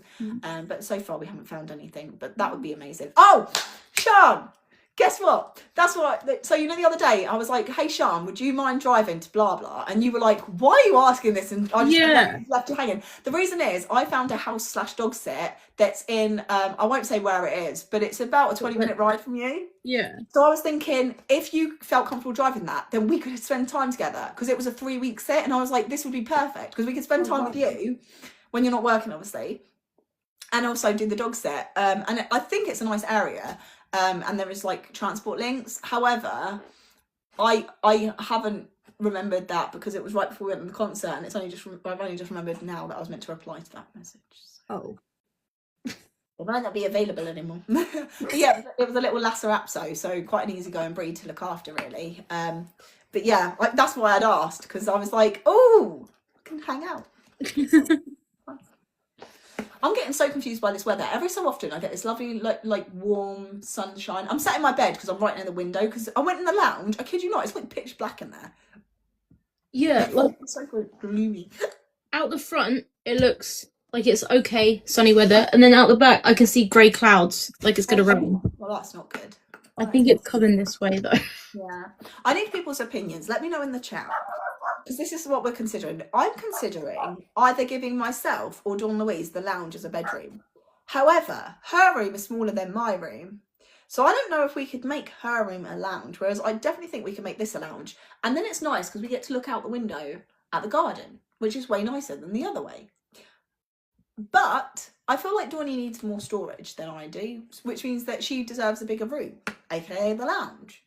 And I don't know what to do. But I need to decide soon, because I need. Oh, sorry. Have you asked Dawn Louise about it? I have, and I was hoping that she'd just be a really selfish girl and be like, "Yeah, Mum, I want the lounge." I'll be like, "Okay, whatever." No, she's as bad as I am. She's like, "I don't know. It's too hard." Didn't you say her room's really sunny at the minute? So yeah, it's weird. So the lounge and her room are on the same side, but the lounge is always really dark, and where we film as well, it makes it so hard. But also when we're having guests and stuff, it's just, "Hey, Abby." So it's just like really quite a miserable place to be all day. So I think it would be nice to make my room. See, the thing is, it's because we've already kind of settled in. I think I'm gonna have a harder time changing. But I really feel like the lounge is so dark, it would be better as a bedroom. And also there's more room for storage, because you don't really need that much storage in the lounge as much as we do in a bedroom. But like, I also think that this would make the most sense as the lounge, because then we get to look out into the garden, especially when like we've got guests over and stuff. It's just nice. And it's a good, like, this is a square room, whereas hers is more oblong. So yeah, it's just, I don't know, because it's just scary, because you won't know if you're going to like it until all the furniture's in. But I can't buy bedroom furniture for myself until I know what room it's going to be in. But I really need to get bedroom furniture, because I have no room for anything. Like, I have no storage at all. So it's. Do you think Dawn Louise's room would be too small to be the lounge? That's the thing. I don't know. It's. I don't think that it's too small. Oh, I don't know, because the thing is, It's a bit smaller, isn't it? It is, yeah. So at the moment, she's got a daybed and a load of wardrobes. And there's still a little bit of room in the middle, but I just don't think it will be enough. But I do feel like she needs more storage. But then again, if I do move into the lounge and make that my bedroom, I will be able to have more storage. She could always have a set of drawers or something in there. But I didn't say, yeah, I don't know. Oh, my bedding is cute. Thank you. It's got bees on it. Bobby got it for me because I was staying at his house when we said goodbye to Roxanne. And I don't like bobbly blankets and stuff because of my eczema, so he made sure that I had a nice brand new set. I'm spoiled. Yeah, right. Hi, it's about your daughter. What's about my daughter? What's about my daughter? My daughter isn't here right now, but you may speak of her if you so wish. What about you, Sean? Like, if you lived here, what would you do? What room do you think should be the lounge? I'm not gonna lie, I really wish that when we had that couch that I got, that I absolutely loved, but it was too big for the lounge, I really wish I'd thought of this then, so I could have, because that would have made it really easy, because I love that couch. I don't know if you remember the big brown one that we had for literally like an afternoon. It was the most amazing couch. It was my dream couch, and I'm very sad that I don't have it anymore. I think I'd put the room that you're going to spend the most time in on the sunnier side. Yeah, so someone just said I should swap rooms with Dawny. So that is a good idea. However, that doesn't really work because the whole idea of the swap is to have more light in the lounge, because that's where we spend the most Unless you time. swap all three. Yeah, but the thing is, her room is quite a bit smaller. I don't think I'll be able to fit, because she's got a single bed in there that transforms Yeah, I'm into a not double sure. bed. There's no way that you could have a double bed in there permanently. It's too small. So I can't swap with her. So it would either be a case of we use her room as the lounge, or we use my room as the lounge. But there's no way to swap the other way really, because it just wouldn't fit. Oh, thanks for chatting, Liv. I hope you have a good afternoon. Bye bye. But yeah, no, it just sucks, because I think if like mine and Dawny's rooms were similar in terms of like size and stuff, I probably would, because I do think she could do with my room. Sorry, I think she could do with the lounge as her room more, because then she could have, because she's already got 2 wardrobes as well. They're pressed up against each other, so she could have one in each alcove, and then have another one where the fish tank is. That's the other thing. The fish tank's going to have to stay in there because it's huge. There's no other room that fish tank will go in, because it's a massive corner one. So whoever goes in there has to look like fish, which obviously we do, but obviously it does make noise and stuff. So I don't know if that might bother her overnight. But yeah, it's hard. I do feel like this would be the nicest room to have as a lounge though, because it is so much lighter, even in winter. And like I said, you can look out at the garden. But I also feel like Dawny needs more storage than I do. So it's hard, and I don't know what to do. I feel like the thing is, when I like reach something where I'm struggling with what to do, I end up just not doing anything. So I really do feel like, oh, I would just like to say I found your TikTok and YouTube channel by accident after doing research in Is it? what? I hate that the comments have to be so small, because I always end up only reading half of it then. But yeah, to heart conditions for a stories. Oh, what kind of story series? That's really cool. Oh, cool. I hope you've enjoyed what you've seen so far. It would mean a lot to us. Oh, also, we finally got the hype button on YouTube, so I'm just saying, if you would like to, it would mean a lot to us if you could hype the videos, because then we get put on a leaderboard, so it can help push our short stories. Oh, what kind of short stories? Oh, do you mean like short stories as in like YouTube shorts? I'm confused, I'm not gonna lie. Yeah, are you writing the story about? I hope they're like, oh, thank you so much, Gracie. Honestly, it really does mean so much to us. Thank you. Like, I cannot believe that next year we would have been on YouTube a decade. It's insane. I would really, really, really like to see it take off. And I also really need to get a MacBook, because I'm very limited to how I can edit at the moment. I feel like that might be holding back the videos as well. But yeah, I really want to try and just keep pushing it and get it somewhere. Especially for Dawny, because like, it would be amazing if she could be a full-time YouTuber and get to make money through that and get to go travel and see the world. Like, it's really hard to imagine her being tied down to a job that she's not happy with, and just how much of her health and energy and time would be given to that she wouldn't get back, you know? Hey Erin, welcome in again. But yeah, what about you, Sean? Like, obviously you like your jobs, don't you? Do you feel like you... Well. Oh, tell us all. I don't know. It's definitely not my dream jobs. Sorry, Lou's just said, writing a story and I gave one of my characters a heart condition and I wanted it to be accurate. That's amazing. Thank you for, spreading awareness that way, because I can't say there's many books that have heart conditions in. What kind of heart condition did you go for? Oh, you chose HLHS. That's amazing. Well, if you're still writing it and you want to know anything more, then Sean and Dawny obviously both have HLHS, so we're more than happy to answer some questions for you. And Sean obviously is 24, so she's coming from a different perspective now as well. What's the theme of the book? Like, is it about the heart condition, or is it about something that someone with a heart condition is doing? Yeah, I'd love to write a book series. I wouldn't know where to start though, but I do have an idea, which I've had since like 2015, so it's a bit late now. I'd write a book series about vampires. Yeah. Oh, you need to watch True Blood. It's a lot more gritty than Vampire Diaries. It's definitely based at an older audience, but it is good. Is Dawn going to college? We don't know yet. She's on hold, so we don't know whether they're going to take her or not yet. And it's getting stressful at this point because they're meant to be calling us and haven't. Ooh, romance and finding love. Well, Sean, do you want to tell them what that's like? It's so easy. Yeah, totally, so easy. Yeah, I'm not going to lie.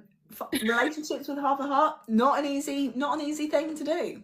I have not spoken to a single heart warrior who has been lucky in that department. It is really difficult. I think one of the hardest things for Dawny, if she ever goes into that, because she's not interested at the moment, is just finding someone who understands. Like, Dawny just doesn't feel like anyone understands it when she tries to explain it, and that's really hard. I think for me it's more of a trust thing. You've got to trust them with the medical stuff as well. Yeah. Oh, that's lovely. Oh, Erin, I'm so glad. Thank you, sweet. That really does mean a lot. Oh my God, Casey, hello, welcome in. How are you doing? Hi. Do you want to be called Bella here or Casey? Because your things are C, and I know you as Casey, so I want to make sure I do the right thing. I hope she gets there. What subject? So she is studying. If you mean what subject does she want to do in college, we're not announcing that just yet because we don't want to jinx it. But she's currently doing photography, history, drama, and dance. If I ever finish it, I'll let you know. Oh my God, yes, please do. Definitely. Casey Lee, it's a fake name. Okay, cool. Casey Lee. Wait, does that mean that if it's a fake name, do you not want me to use the name? Sorry, I don't want to upset anyone, and now I feel like I'm doing it the wrong way again. I'm just gonna shush. I'm just gonna say hi. What does Sean's how does Sean's pacemaker work? Sean, how does your pacemaker work? It only cuts in below 40 beats. So if my heart drops below that, it will kick in and it will run it at 40 beats. So do you have to like keep Asda coming like every day then? What? Well, they call beetroots beets. Oh. Are you currently? I thought you were reading a comment and talking to someone else. Sorry. Oh, okay. I see. Okay. Bella is a great dog's name, though. To be fair, you have a English bulldog, right? Am I remembering that correctly? I love bulldogs. Sorry, I joined late. You're fine, sweet. I've been nattering for hours. I wasn't meant to be here this long. It's fine. I didn't have anything I was meant to be doing. I'm not in trouble with myself. Yeah, old-time English bulldog. Yeah. Oh, that's amazing. Yeah, I've got to go in like half an hour. But oh wow, that's really cutting it close. I know. I miss you so much. There's a beagle in my book. Oh, amazing. I love beagles. You don't see many beagles anymore. I will say, when I was a kid, cats and dogs made beagles way too popular. I wish I could send a picture of her. Oh my God, yes.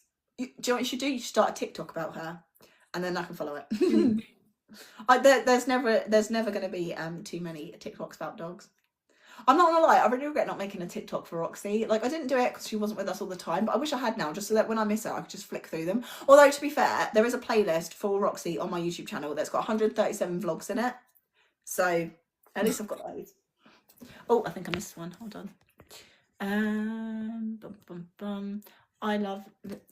Yeah, I'm not gonna lie, like, I really don't handle grief very well. So yeah, I didn't sign up to lose Roxanne. I didn't sign up to getting Roxanne, so I'm blaming Bob for my pain. How dare he bring such an amazing dog into my life? The audacity of such a man. Sorry, I meant make like a new TikTok just for the dog. I think people do that. I'm not being weird. People make dog TikToks. Yeah. There's that dog that does the stompy thing. Oh my God, Nala! I love her. Yeah. Amazing. Yeah. Adventures of Nala. That's brilliant. On TikTok, though, there is a DM I sent you, but I can't do anything else. Oh, okay. Yeah. So I deliberately, normally, I mean, obviously you and I talk more often, so I'll have a look. But I do try not to open DMs just because it blurs the line where we're a smaller channel to like create a subscriber follower to like people thinking we're friends, and I do need to be careful with that because at the end of the day I don't know you as well as you know me, so that's why I don't reply. I made an Instagram for my hamster in 2017. Oh my god, I love it. I love hamsters. I've never had a hamster though. No. But yeah, yeah. Oh, I was looking for this, but it was on my lap. But yeah. What would you say you are most looking forward to this summer? Sorry, there was a dog then. That's you, Sean. Oh, okay. I mean, you're not the one barking. But what are you looking forward to this summer? I don't know. Do I follow any of my fans back? So, I mean, sometimes people follow me and they post videos and I will like look at them and be like, this is interesting, and give them a follow. I don't follow people that say like follow for follow, because that's really bad for channels. And I don't follow people back if they ask me to normally, just because again, it starts to blur lines and stuff. What are the top 5 things that people... sorry, I couldn't read that then. What are the top 5 things that people don't get about HLHS? They don't understand that a heart transplant isn't a cure. They don't understand that it affects literally every single part of your body and lifestyle, and there is no break from it. They don't understand that this is a lifelong condition and that no amount of surgeries is going to actually fix the problem. They don't understand that the purple lips is actually a sign of how sick they are and the threat to their life constantly. And they don't understand what an ambulatory wheelchair user is. They're probably, well, the first 5 that came to mind. So they're always the ones that... Yeah, there's definitely way more. Yeah. What do you think, Sean? What are your top 5?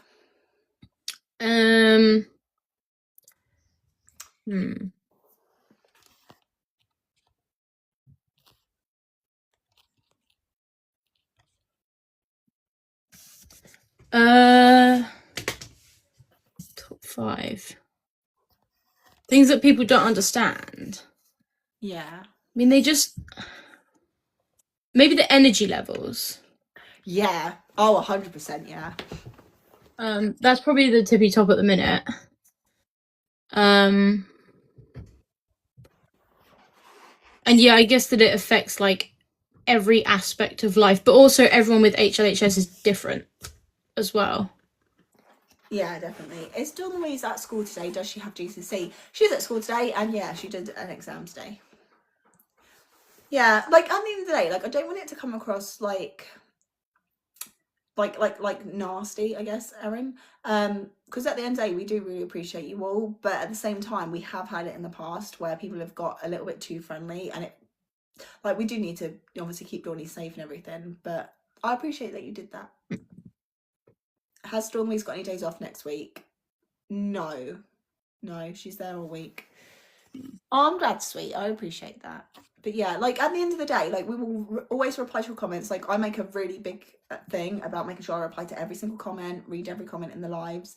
We'll always communicate with you. We just try not to keep it completely private because it can get a bit bad. She does history, drama, dance, and photography. Oh wow, okay.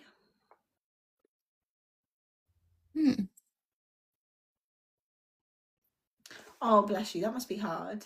Yeah, I think so we did make a video a while ago on spoon theory, and that is the best way to explain it, because people with half a heart start their day with 10 spoons, whereas everyone else starts with 20. So you waking up every day so far behind as it is. Yeah.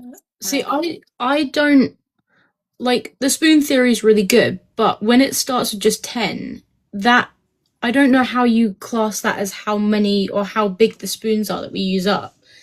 So I mean, obviously you can download the packet of Little Hearts Matter, but so for example, you start with 10 spoonfuls of energy. Yeah, so it's half of what everyone else does. Yeah, so I would start with 20 spoons, you start with 10.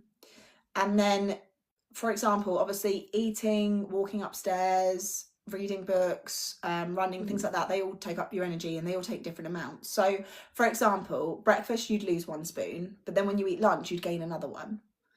And then if Dawny has to walk to school, she'd lose like 2 spoons because that's quite a lot of energy for her. If she was doing like dance class, she'd lose 3 because it's more exertion. So that's kind of how it works. And when we did the video, we actually had they give you wooden spoons, so we had those laid out in front of her, and she like shared how much she feels she loses.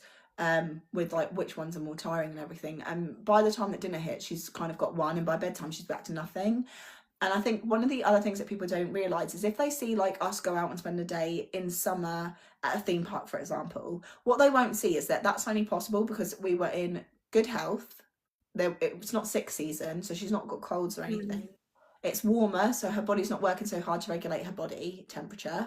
And then we normally, the day before and the day after, can't do anything because the energy will, like, for example, if we went to the theme park one day and then try to go out the next day is going to be so much harder because she's taking spoons from the next day into that really high energy day. You know, and I'm not explaining this the best way, but yeah, that's kind of how spoon theory works. And it is like when you can articulate it correctly and not how I am currently, it does make it really clear how much is being given to just the basic things. Like for Dawn Louise, her mornings are always so tiring because eating for her is very tiring. When I think about spoon theory, I think of it as like the average person starts with 100 and I would start with 50, because if I counted it by 10 spoons, I'd be out of that before I get to work. Yeah, no, I think it's basically, yeah, the 20 would be 100, but obviously if you're going to try and show it in like actual spoons, or you're not going to be able to yeah, exactly. Yeah. So yeah. Someone said, do you have any advice about switching consultants? Mine just dropped me as they can't diagnose me. So unfortunately, no, I don't have any advice for that because Dawn Louise was born with her terminal illness. So she was obviously diagnosed before birth, and she stays with the same team because there are very few doctors that can handle her care in the country because it's so rare. As for switching consultants, we can just phone up another hospital and say that we're coming into that area and move that way. So unfortunately I can't really help you with that because Dawn Louise didn't struggle to get diagnosed. She's missing half of her organ. Yeah. I saw in one of her vlogs on Insta she had to go home from school. Yeah, so her energy, annoyingly, it should have been a better day for her. So we stayed home the whole Sunday so that she had enough energy for the next day. Because obviously it is getting into GCSE season and everything. She made it not even half an hour into the school day before she had no concentration. Her eyes were glazed over. She couldn't breathe properly. She didn't have the strength to walk around, and she had to come home. And yeah, it's those sort of things are really hard to explain, and it's not when she's absolutely depleted that you can physically see it. But when the teachers saw her that day, she was so gone on her energy, she was bottom of the barrel, that you could physically see it, how tired she was. And that normally isn't the case. That just goes to show how low her energy actually was that day, that it became a physical symptom. Well, I mean, obviously it always is a physical symptom, you just can't always see it, I mean, because it's mostly an invisible illness. Invisible.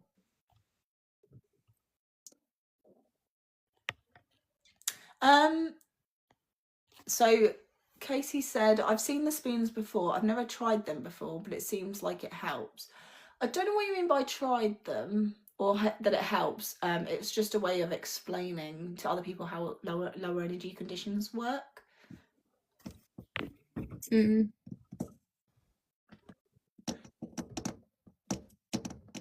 let me just catch up.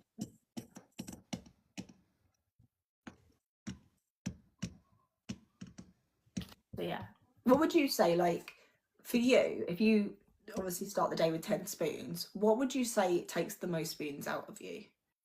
Like, do you find like self-care okay? Because like for Dawny, she still needs a lot of assistance with it.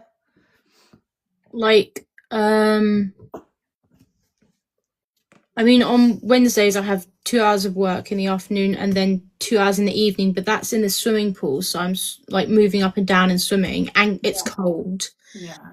And then I have to wash afterwards, so that day is like completely exhausting. So yeah, like, I guess, yeah, like showering and stuff, but after doing work or after being really cold. Okay, so do you think that you can like do self-care first thing in the morning? Because like for Dawny, you know, she still needs help brushing her hair and everything because of fatigue, especially considering it's long and thick. And then showering, obviously now that she's getting older, she mostly does it by herself, but some days she physically can't, so she has to put on swimwear so that I can obviously go in and do her hair and everything. So even like at the start of the day when you'd think that she'd have the most energy, she seems to struggle in that portion quite a bit still. Yeah, well, if I was to like do a shower and hair wash at the start of the day, I'd be tired for like a couple hours after that. Yeah. But I only wash my head like twice a week, so. Yeah. Do you feel like there's any sort of like food or anything that you can have that you feel more energetic afterwards? I don't think so. I think it's the opposite. Like Oh. I keep getting weird heartbeats after eating sugary things and stuff at the minute. Yeah. Do you feel like maybe you've got some sort of like sugar response then? I don't know. I need to look into it. I have been tested for diabetes once, but that was negative. Does that go away then? I thought that was a permanent condition. Well, I didn't have it. Like they tested it and I didn't have it, but you can develop it, can't you? Yeah, I don't know. I know that you can get like gestational diabetes whilst pregnant and then that can go away. Yeah. Well, Well, I don't really know much more than that. don't need to worry about that. Yeah.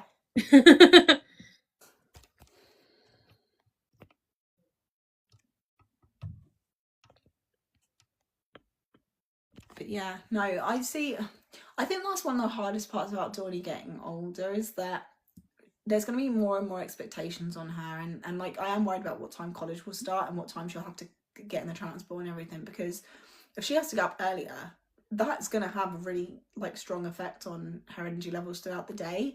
And at the moment she's asleep from 8 p.m. until 7:30.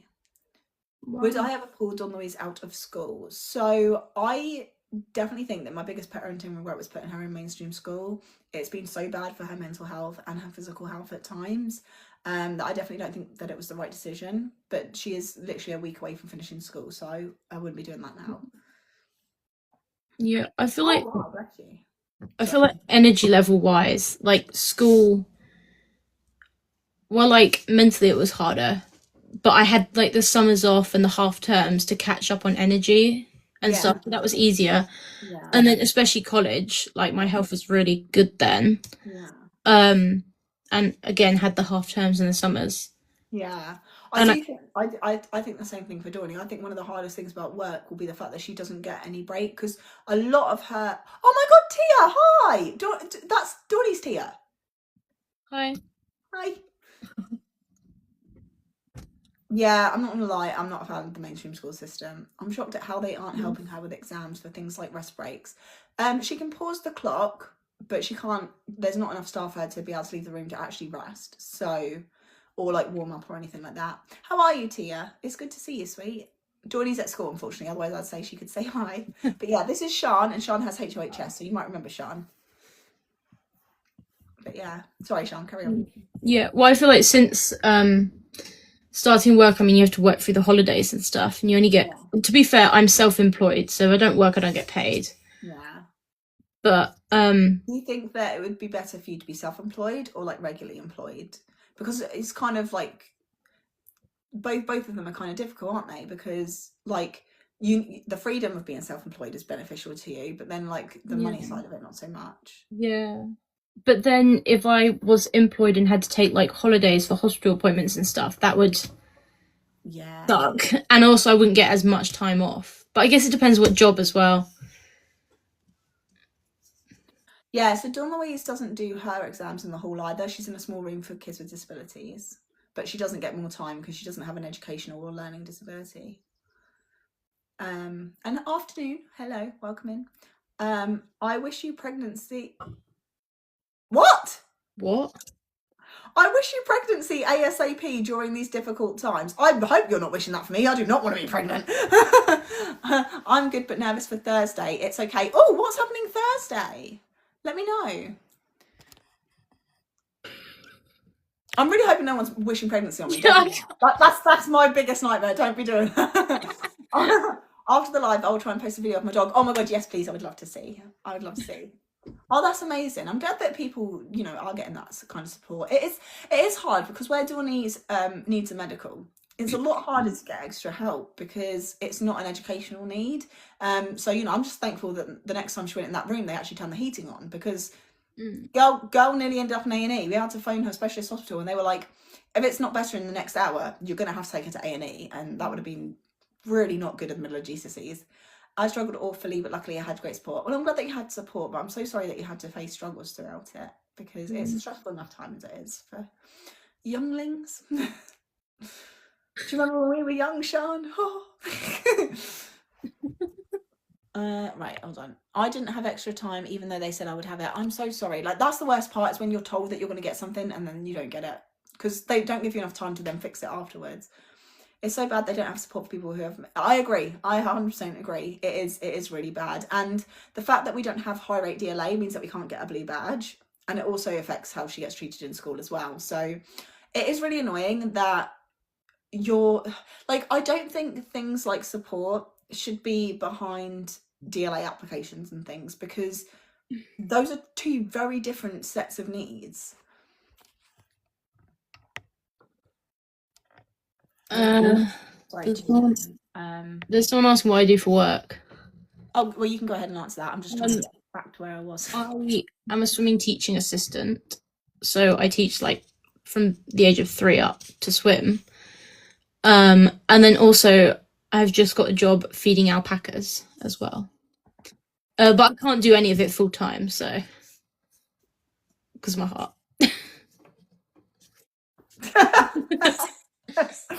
So Dawn Louise asked, sorry, somebody asked, how old is Dawn Louise? Dawn Louise is 16. Sean down here is 24.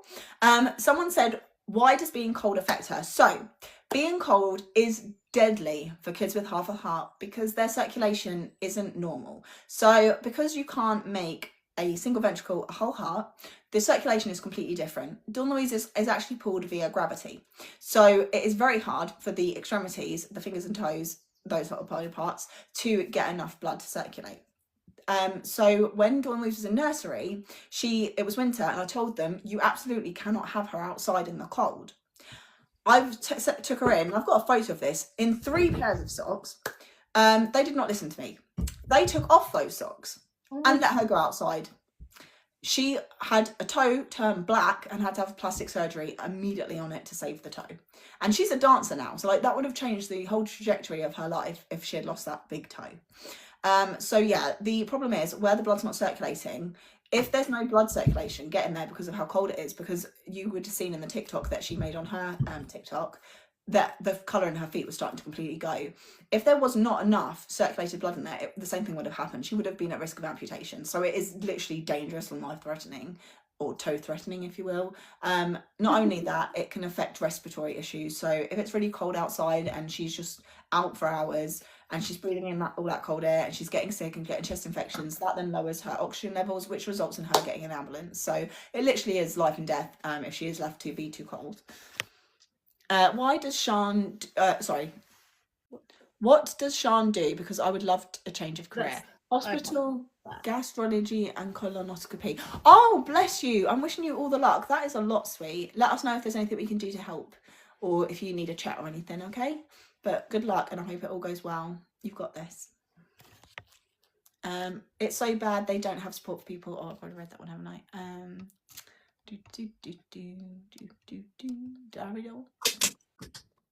What's her TikTok? Dawn Louise's TikTok is at Adventures with HLHS. And that's also her YouTube as well. She also has a YouTube channel and an Instagram with the same name. Obviously, with her energy levels, she can't post as regularly as we do on the family channel because of editing and everything. But yeah, you can go follow her on those.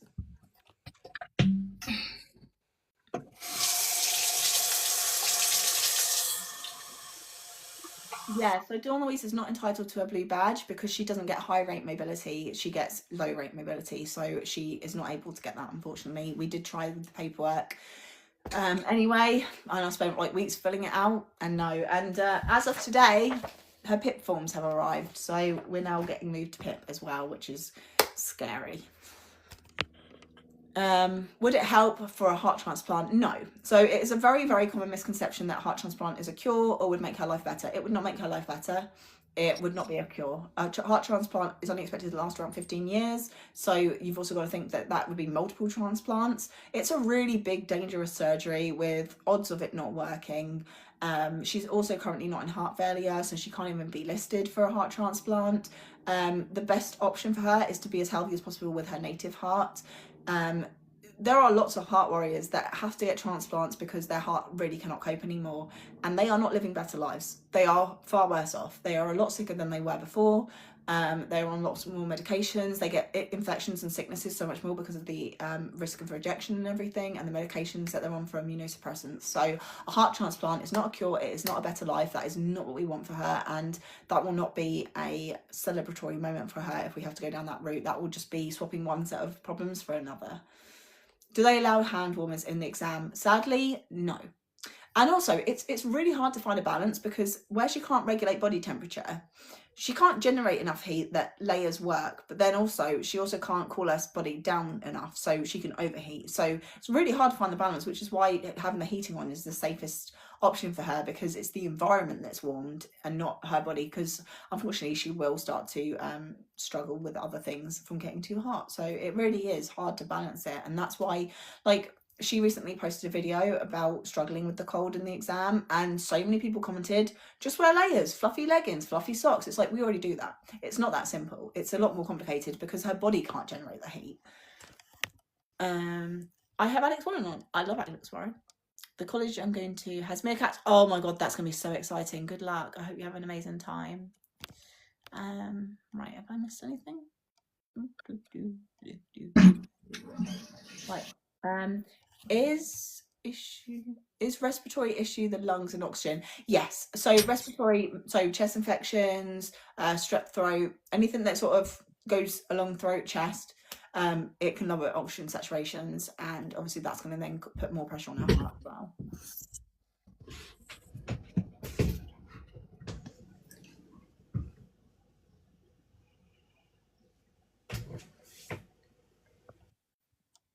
Right.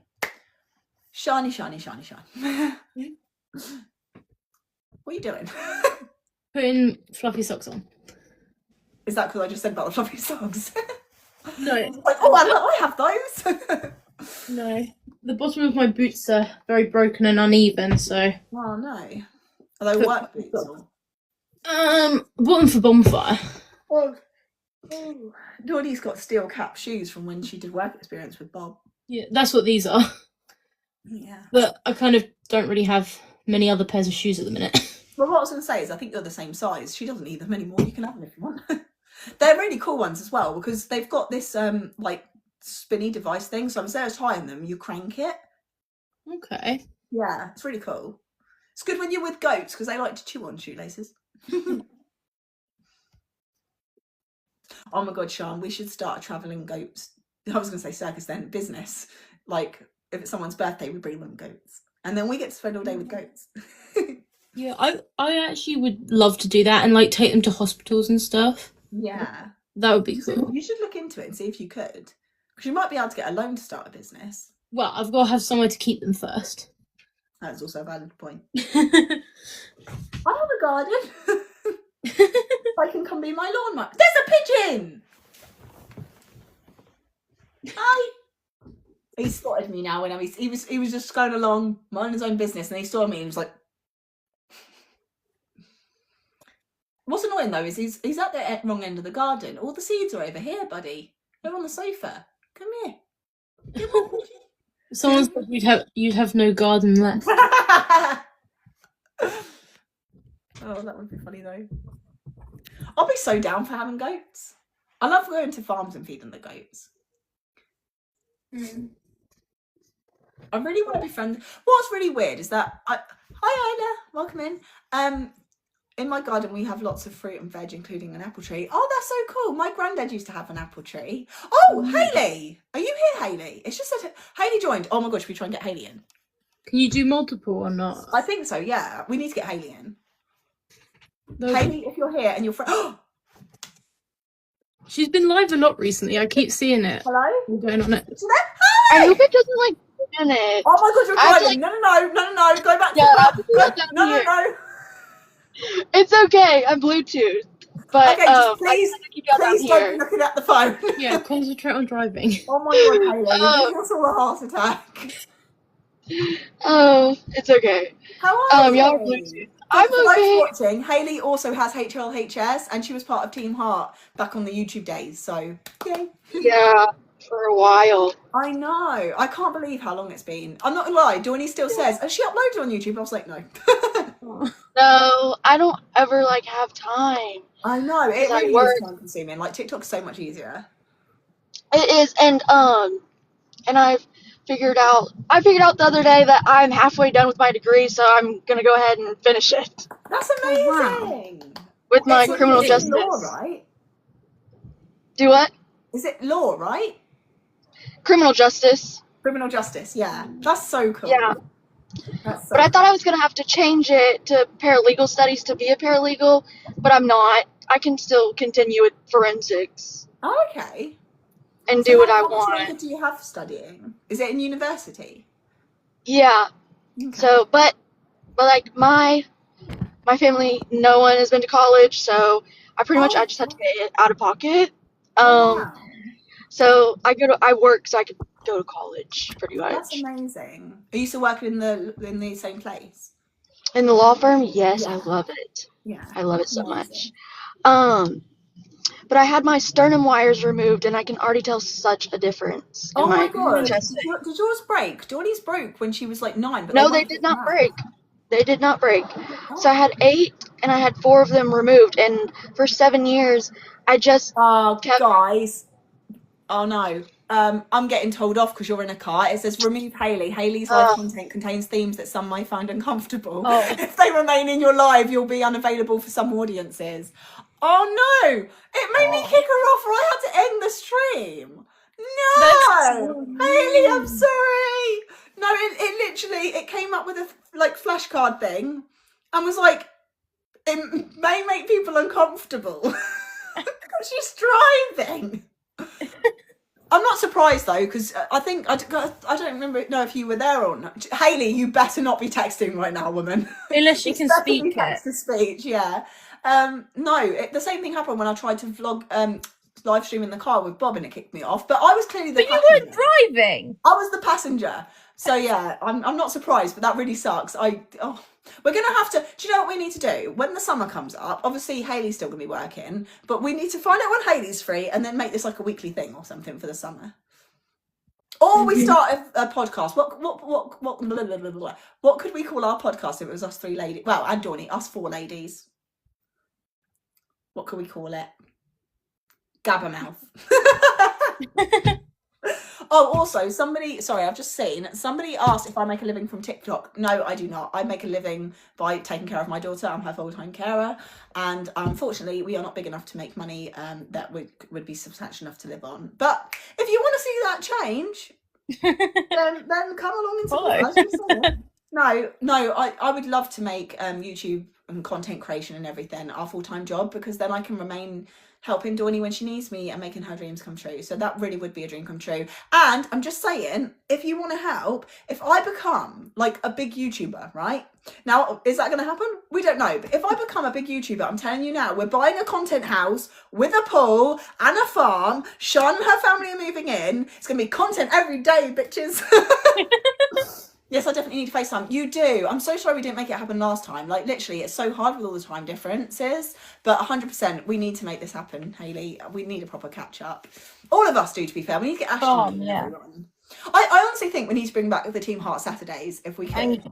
I really miss those days. Like, I know it was during lockdown, so it was so much easier, but I really miss those days. They were so good. If you become a big YouTuber, remember me. I'll tell you what, right? In my YouTube planning book, I write down names of people that have been like in our lives for like months, so that I don't forget you, because it genuinely does mean a lot to me that you're here at the start of it. And I would love to make a podcast. Is Hayley in the USA? She is. Yeah, she's in the USA. I don't want to say where she's from, so I don't know if she'd feel comfortable with that. But yeah, she's in the US. And I will do, Gracie. I will do.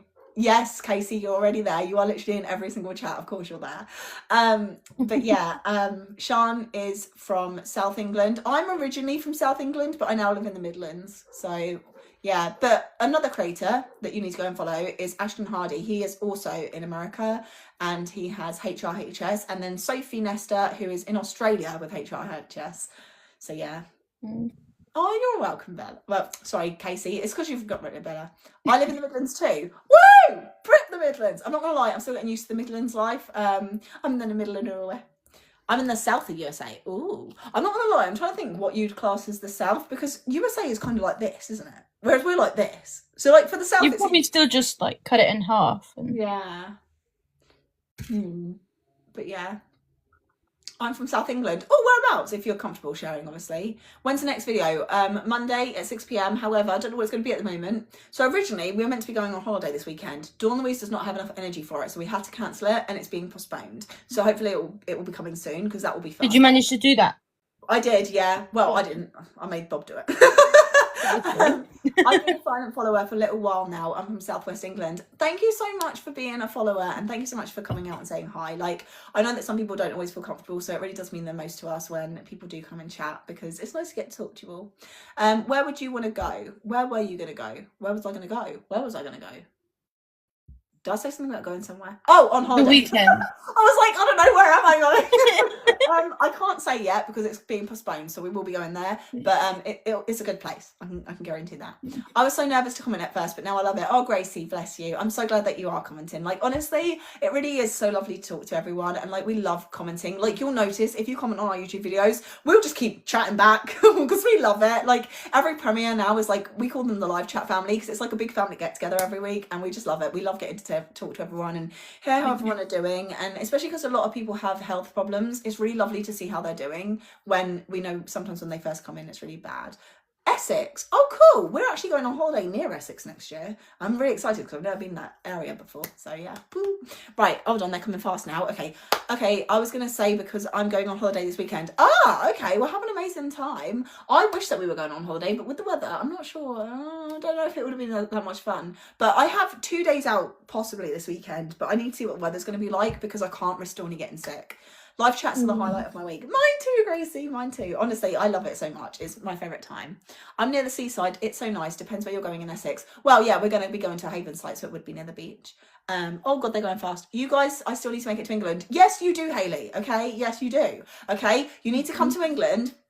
And for the love of God, bring Ashton with you, please. Because he won't travel on his own, but he can fly. So bring Ashton. Oh, that would be Everyone a needs good to idea. get together. The OG Team Heart needs to be reunited. 100%.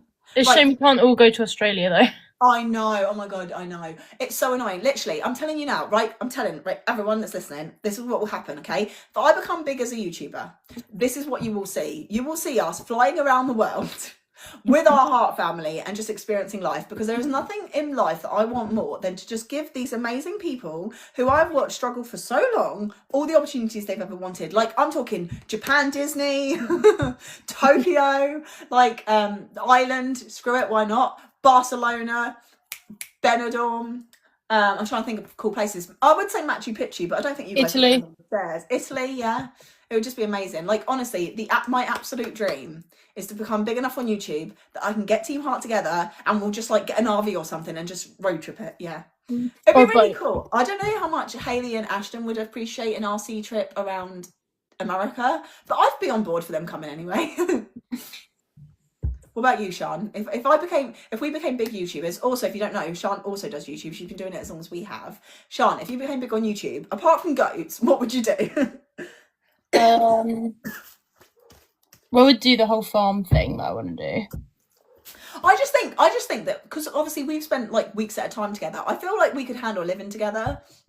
And like, imagine if we had a farm and we all had like our own like little mini tiny houses or something, and then we just wake up and feed animals and then go out and do fun things like challenge videos, farm stuff, ducks. I'm from Sicily in Italy. That's amazing. Oh my God. Dawn Louise actually during lockdown started studying Italian with a tutor, and she loved it so much, but unfortunately it got a bit overwhelming when she went back to school. Where's my headband from? I'm not gonna lie, it's from TikTok Shop. I will say I do think they're a bit big. They are quite large, whereas I normally get them from Amazon, and they're a little bit thinner. So I will say I wouldn't recommend this one because the knot here, it's like really actually quite, like you can see the seam there. It really does start to dig in your hair into your head after a while. So I wouldn't recommend them. I mean, it's up to you. If you do want to purchase them, they were about £15, I think, for a pack. But yeah, I like to have them on because my ears get really, really cold if I've got like my hair up and everything. So when I'm like doing workout stuff, I like to have my hair up. Or when I'm cleaning. Like, there's nothing worse than when you're cleaning and your hair falls forward. and gets all in the dishes, and no thank you. So I do like my headbands. If I don't have a headband on, I'm probably curling my hair because I won't wear the tutu on. It's such a beautiful language and country. It really is. Like, I loved watching her. She was actually doing really well in it as well. And she's always wanted to go to Venice. So one of my dreams is to take her to Venice. But it's just so hard to plan something like that with a kid that's so vulnerable, especially with how much money is involved. So I'm really, really hoping one day we get to go to Venice. But obviously we can't take her wheelchair because of all the steps going across the rivers. Is that what they're called? So canals? I don't know what you call them, sorry. But yeah, like I would love nothing more. Like, literally, if I could, if I like won the lottery or I became big on YouTube, I would literally just spend all my money just traveling and soaking up experiences and finding people to come along with those experiences, like other heart families and everything. And obviously we've done a lot of Haven videos, and they're some of our biggest videos, so I would definitely love to be able to gift Haven holidays to people who follow. Like, I want to help people so much because I know what it's like to struggle, and I know how hard life can be, and I know how hard like it is to work when you have a disability or work when you've got anxiety and things like that. And I would love to be able to help people with that, and I would love to be in the position to be able to do that and everything, and also to spend more time with Sean. I love you, Sean. I'm always a silent follower in case someone judged me, but no one does here. I love it so much. Do you know what? That is one thing I'm so thankful for, and I can't take credit for that. That's all on you guys. You guys are so lovely and so welcoming and so wholesome, and you make everybody that joins feel so at ease, and you make me feel so at ease. Like, and I think that's why we have these just like really open chats, because there's no judgment in my community, and I'm so thankful for that. And that, I'm not taking credit for that. That's all of you treating each other with kindness, all of you being open and honest and vulnerable. Like, that's what's created that community. It's not just me. That's an effort that we've all done together, and I'm so thankful that I have that, because it's a lovely thing for me to come into every week as well. So honestly, I love it just as much as you do. It's so cold. It really is. I tell you what, I have got, this is an hoodie, it's not actually a blanket, it's my hoodie, because I was going to sit outside, and I was like, oh, I'll just take this and I'll be fine. It was freezing, so I was like, no, I'm going to have to come back in. But it's so dark in the lounge, I've had to come in my bedroom so that you can actually see what's going on. Is it hard to go to caravans because they are freezing in them? So we actually haven't had that problem. We've only done Haven holidays, but Sean's come with us as well. I took her away for her 20th birthday, and the heating in there is really good. So yeah, no, we've never had that problem. We just whack the heating on and it's absolutely fine. The only problem is when we went to, what one was it? Well, the one that's near Hastings, what's it called? Oh, come on, Jamie, think. What's it called? It's on a hill, and it's in Hastings. What is it called? I can't for the life of me think of what it's called, but the one in Hastings, whatever it is called, the boiler wasn't working when we first arrived, and that was really, really hard. We're not going for an Asda just to get out of it until the repairs were taking place. I've already messed up my hair now.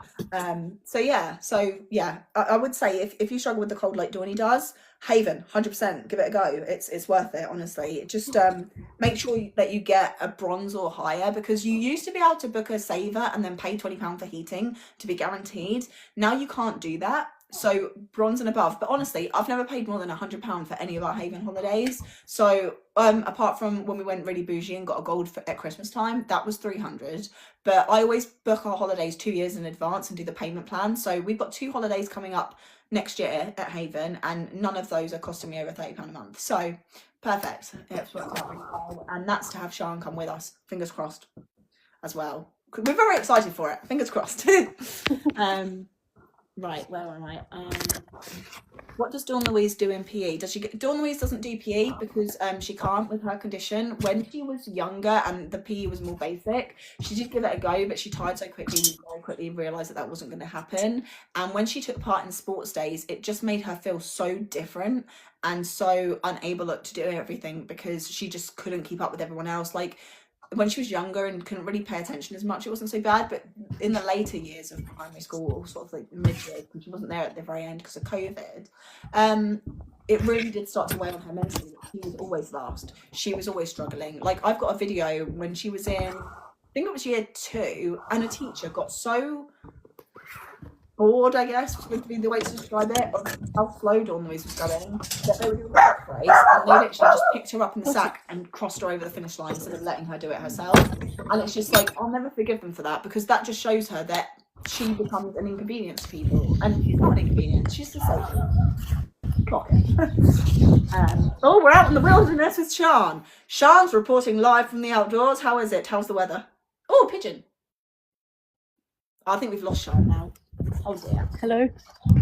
Has it cut out? Oh my god, you're in Southampton. I was from Portsmouth, so neighbours. And rivals, but I don't do football, so yeah. Sian, coming in live from the outdoors. How's the weather? You know what? I put on a coat and everything, and it's actually not too bad now. Is it not?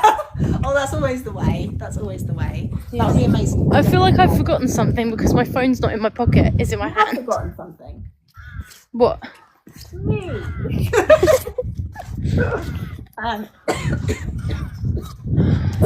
Is it hard being a carer? I feel like they don't get enough support from the government. Yes and no. So firstly, I get paid less than minimum wage for working 24/7 for 16 years. So that's a stinger. On top of that, I don't get any breaks. So if you are a paid carer with an agency, you obviously have hours that you work and you have to have time off. I don't get that luxury. I don't get time off. Dawn Louise apparently isn't thick enough for a hospice, so I can't have a break.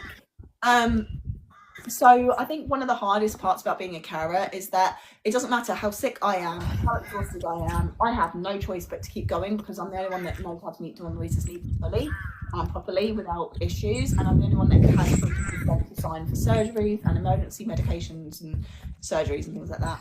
So I think the hardest thing about being a carer is, one, we're treated like we're just scum for being, like, if people know that I'm at home all the time, everyone's like, oh, you're so lazy, you don't work. And it's like, actually, I work 24/7 and I'm exhausted, quite frankly, okay? Because if Dawnie's poorly and I'm up all night, it doesn't matter if I've had 24 hours with no sleep, I will still have to keep going. I have no choice, there's no one to take over, there's no break.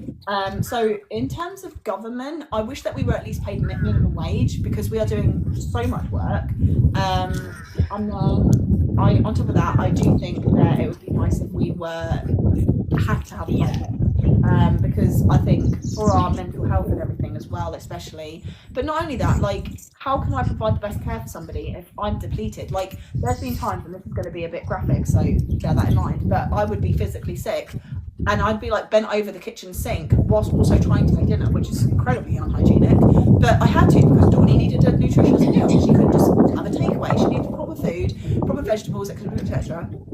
And I'd be so unwell, back and forth from the toilet, over the sink, and I'm still having to do that because there's no one else to take over. You know, it's not like, you know, obviously being a parent in general is very difficult, but normally there is somebody that could help.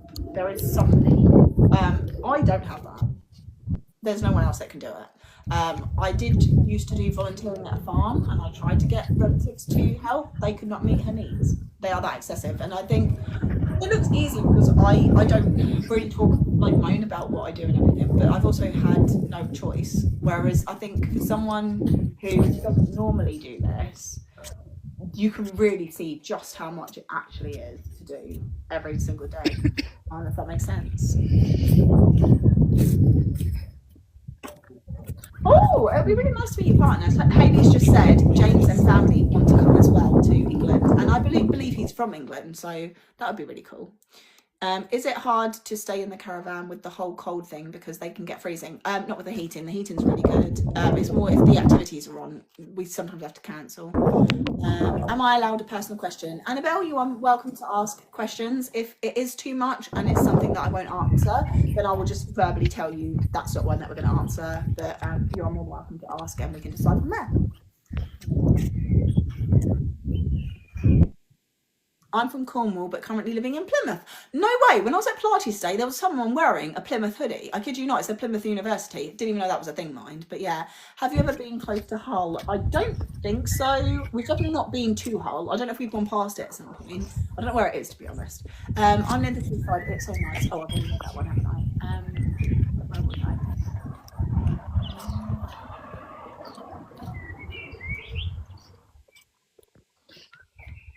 I can't believe I can actually still hear you. I know. I thought we lost you, to be fair. I've been following you for a long time and I love your content. You're doing great. Thank you so much, Nora. I love your name, by the way. Nora's lovely. But thank you so much. That means a lot. I appreciate it. Isla, good afternoon. Welcome on in. Oh no, the live paused. Is that because of you?